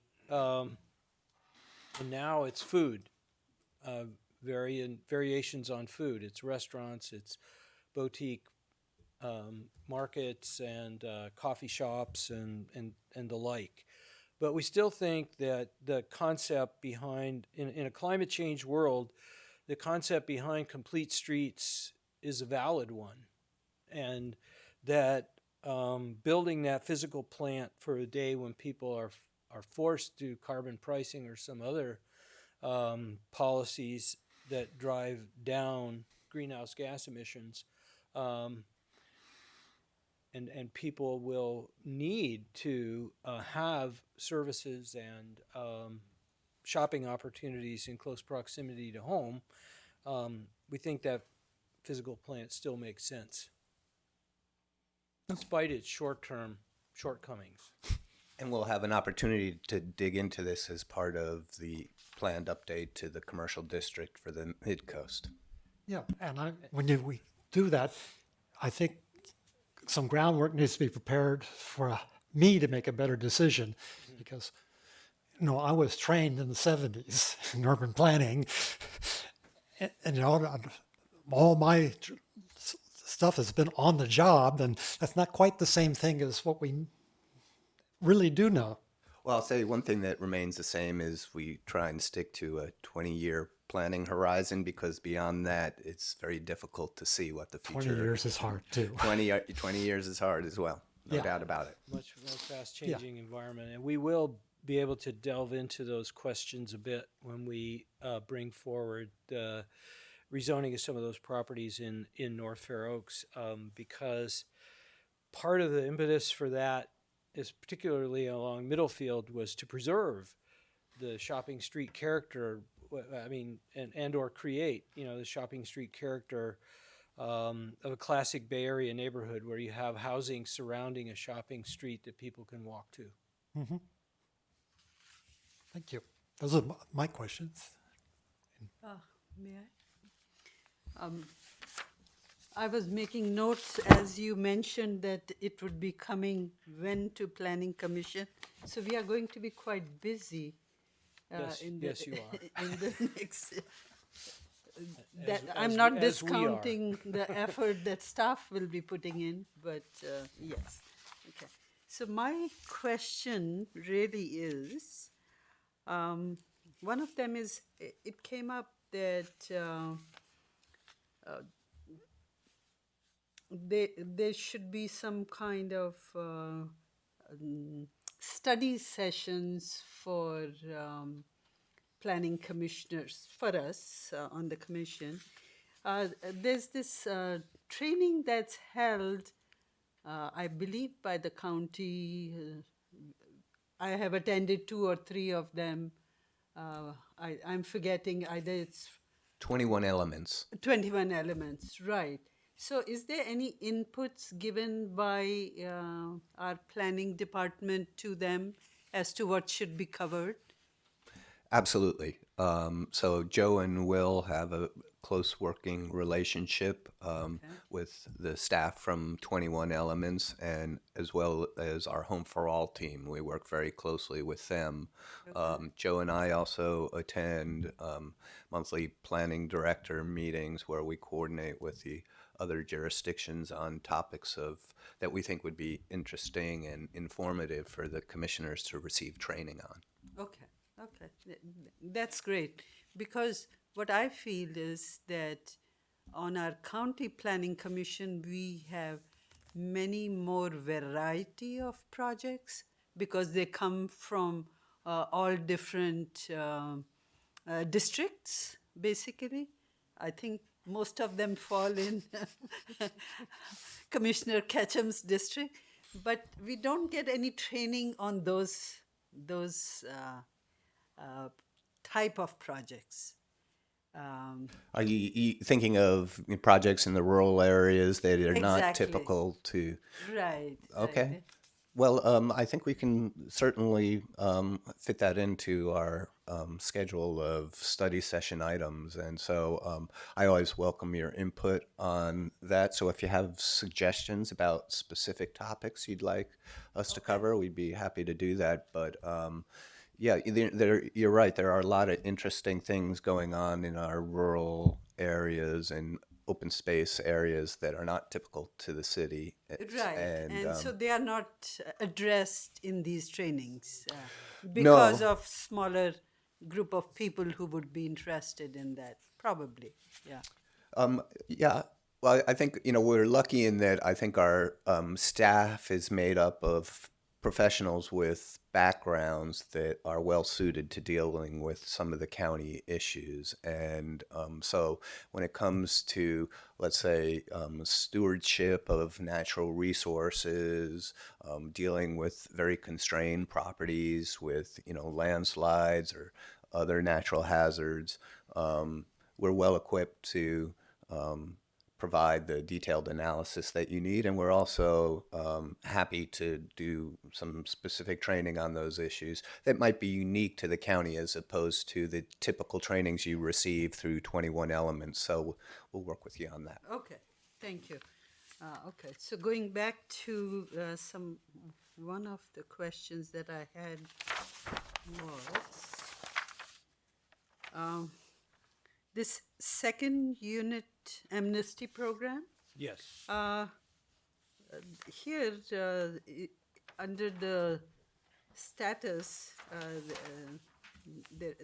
it says that the program is underway. 8 initial applicants were selected for the pilot phase of the program. How is that going? It's going very well. So we started out with 4. Okay. In the first phase of the project, and I should mention that we have a second unit team in the office. So several of the planners have formed a team and developed expertise around the second unit ordinance and just basically to be able to help people through the process. But the amnesty is unique in that the properties are not necessarily going to comply with your zoning ordinance requirements or in some cases the building code. However, what we found through implementing the amnesty program is that a number of the property owners who have entered the program are actually able to bring their second units into compliance with both the zoning and the building code. Now, some of that has to do with the fairly fast-moving and increasing state law and the increasing flexibility that it provides. So, for example, as of January 1, you only need to have a 4-foot setback for a second unit that's 16 feet high, which is different from what it was before. So, like I said, there's both movement on the state side as to what's allowable, and the homes were not, or the second units were not as far out of compliance as we or the owners thought they were. And so they've been able to, a number of them have been able to come into compliance. But we want to kind of complete issuing certificates, or in some cases, occupancy certificates for these homes, and then present that success to the board and get direction from them on whether to continue. I see. Okay. Okay. So it's not that when these 8 are done, you get more. We or- expect to do 8 more, yeah. Okay. Thank you. Thank you, Joe. Sure. If I may follow up on that, on the amnesty, I thought you would be flooded with a lot of them. I'm surprised because I do still get quite a bit of questions about it. So I really hope that we will continue it for a little while longer. Because the alternative to, like, if people are not coming forward, but we find out there's quite a bit of stuff out there that is illegally built, or that people are living in conditions that they shouldn't be. What is the county going to do about that? Right. So with respect to concern about being flooded, we share that concern, and that's why we intentionally entered into a pilot program. And the other thing associated with the ongoing nature of the program is it does require an investment by the county. So the county is in contract. We've hired a third-party inspector so that we remove any liability issues attributable to the inspection process. So in any event, there are certainly more out there. We hope to bring more in, and people who do not take advantage of the program are subject to our enforcement program, which is, we try and be very targeted and strategic about prioritizing health and safety issues. So when we find illegal residences, if there's a health and safety issue, then that becomes a priority enforcement matter for us. When there's not a health and safety issue, it receives the lower tier of priority. So in this case, what we're doing is we're not only deciding not to take enforcement action, but we're certifying that you've met minimum health and safety standards. And we want to do that as much as possible. But where property owners are not willing to cooperate in that program, then we'll retain our enforcement authority to deal with it. And how do we go about catching or finding some of those things? Is that just basically if someone reports it? Generally speaking, yeah. We're a complaint-based program with certain exceptions. If a health and safety problem, we become aware of a health and safety problem, doesn't matter how we became informed about it, we need to deal with it. Okay, thanks. Thank you, Joe. All right, thank you very much.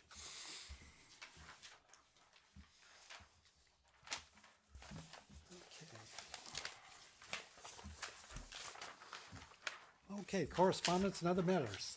I have no correspondence to report to you today.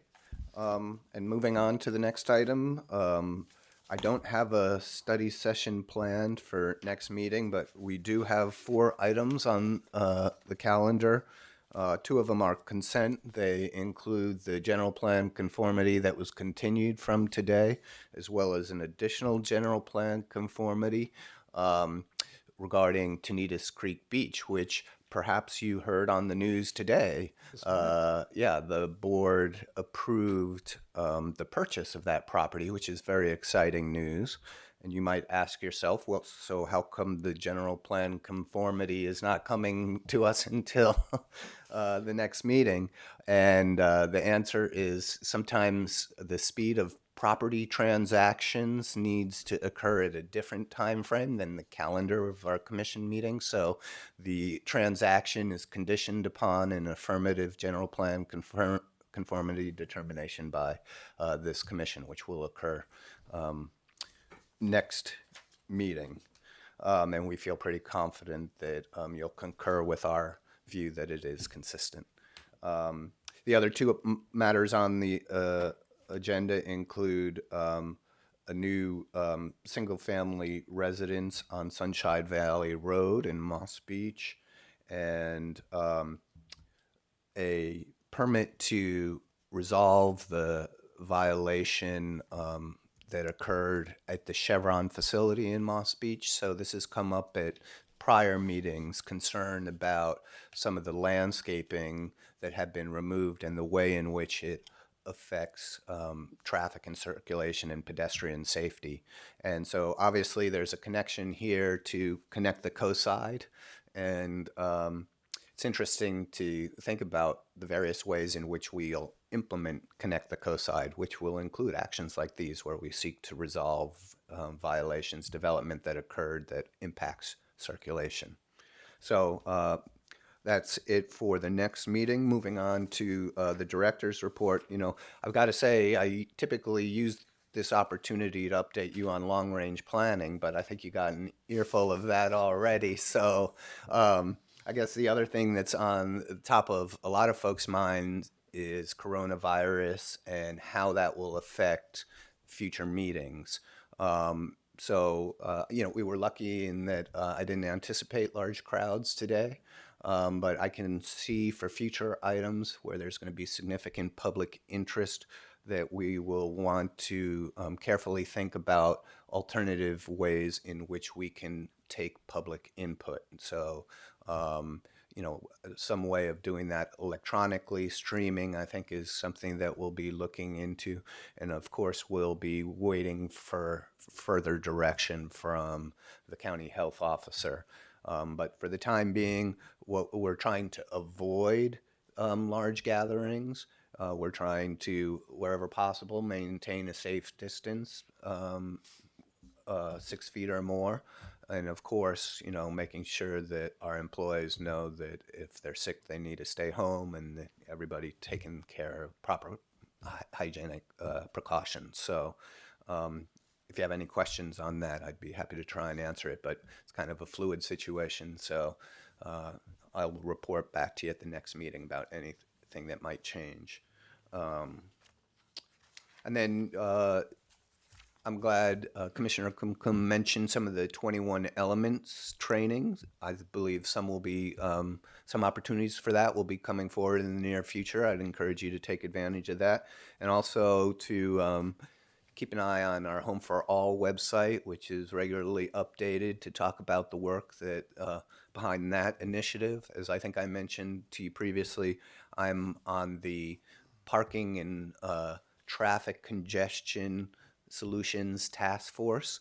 And so amongst the many things that we're doing, we're trying to develop a communications platform to talk about how housing can be accommodated in a manner that won't adversely impact traffic and parking and actually can bring community benefits.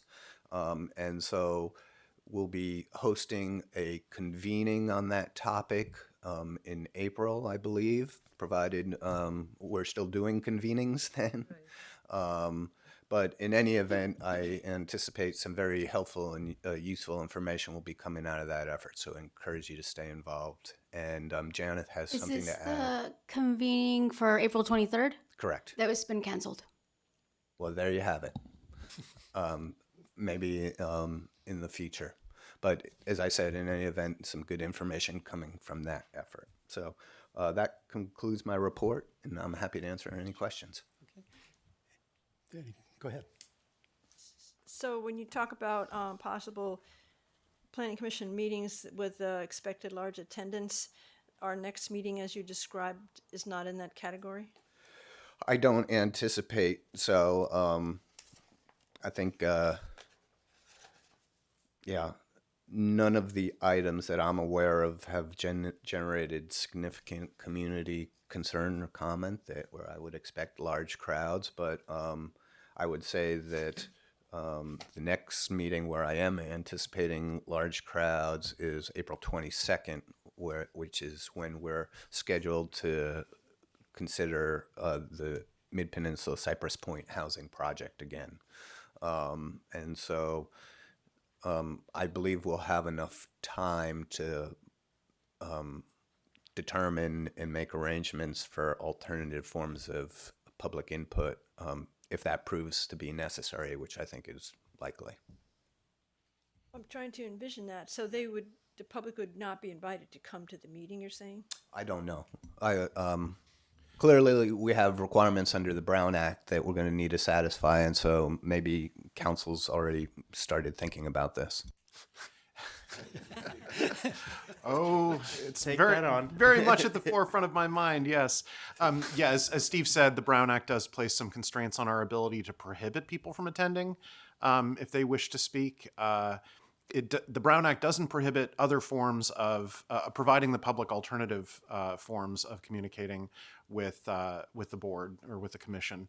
Yeah, I don't think it's going to get to the point where we're going to declare that the public is not invited to a meeting, because that would be violative of the Brown Act as it presently reads. But a lot of people are looking for ways to avail themselves of providing their input without necessarily gathering in a large group. And making that option available will probably have the effect of causing attendance to adjust accordingly. So we're looking at that, and we're also looking at what opportunities exist for teleconference participation by the board members themselves, which would allow actually dispersed public attendance. Like if we have multiple sites where people can call in from, it means fewer people gather at each of the sites.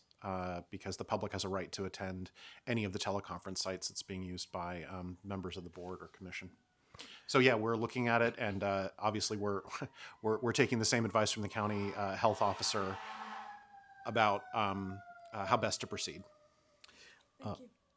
One question: if we go to that point, means that when somebody present their writings on resolutions or ideas that they have, so we're not going to be able to make a decision then until we read every input that we got through the process.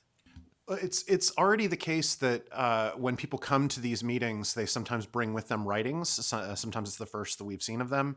Our frequent flyers, people who comment on multiple projects, they know that providing the written materials in advance of the meeting is better.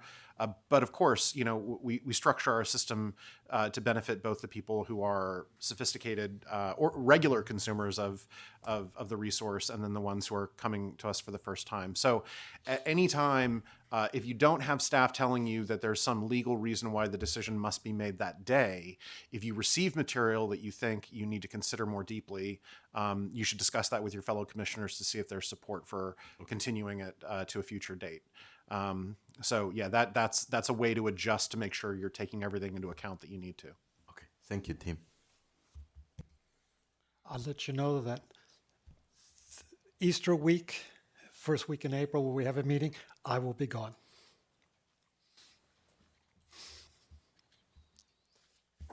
That meeting is, I believe, April 11th. Am I correct? Yeah, sounds right. Okay, anything? Sorry. 8th. April 8th. Yeah. If there's no other comments or questions, I'll adjourn. Thank you. Thank you.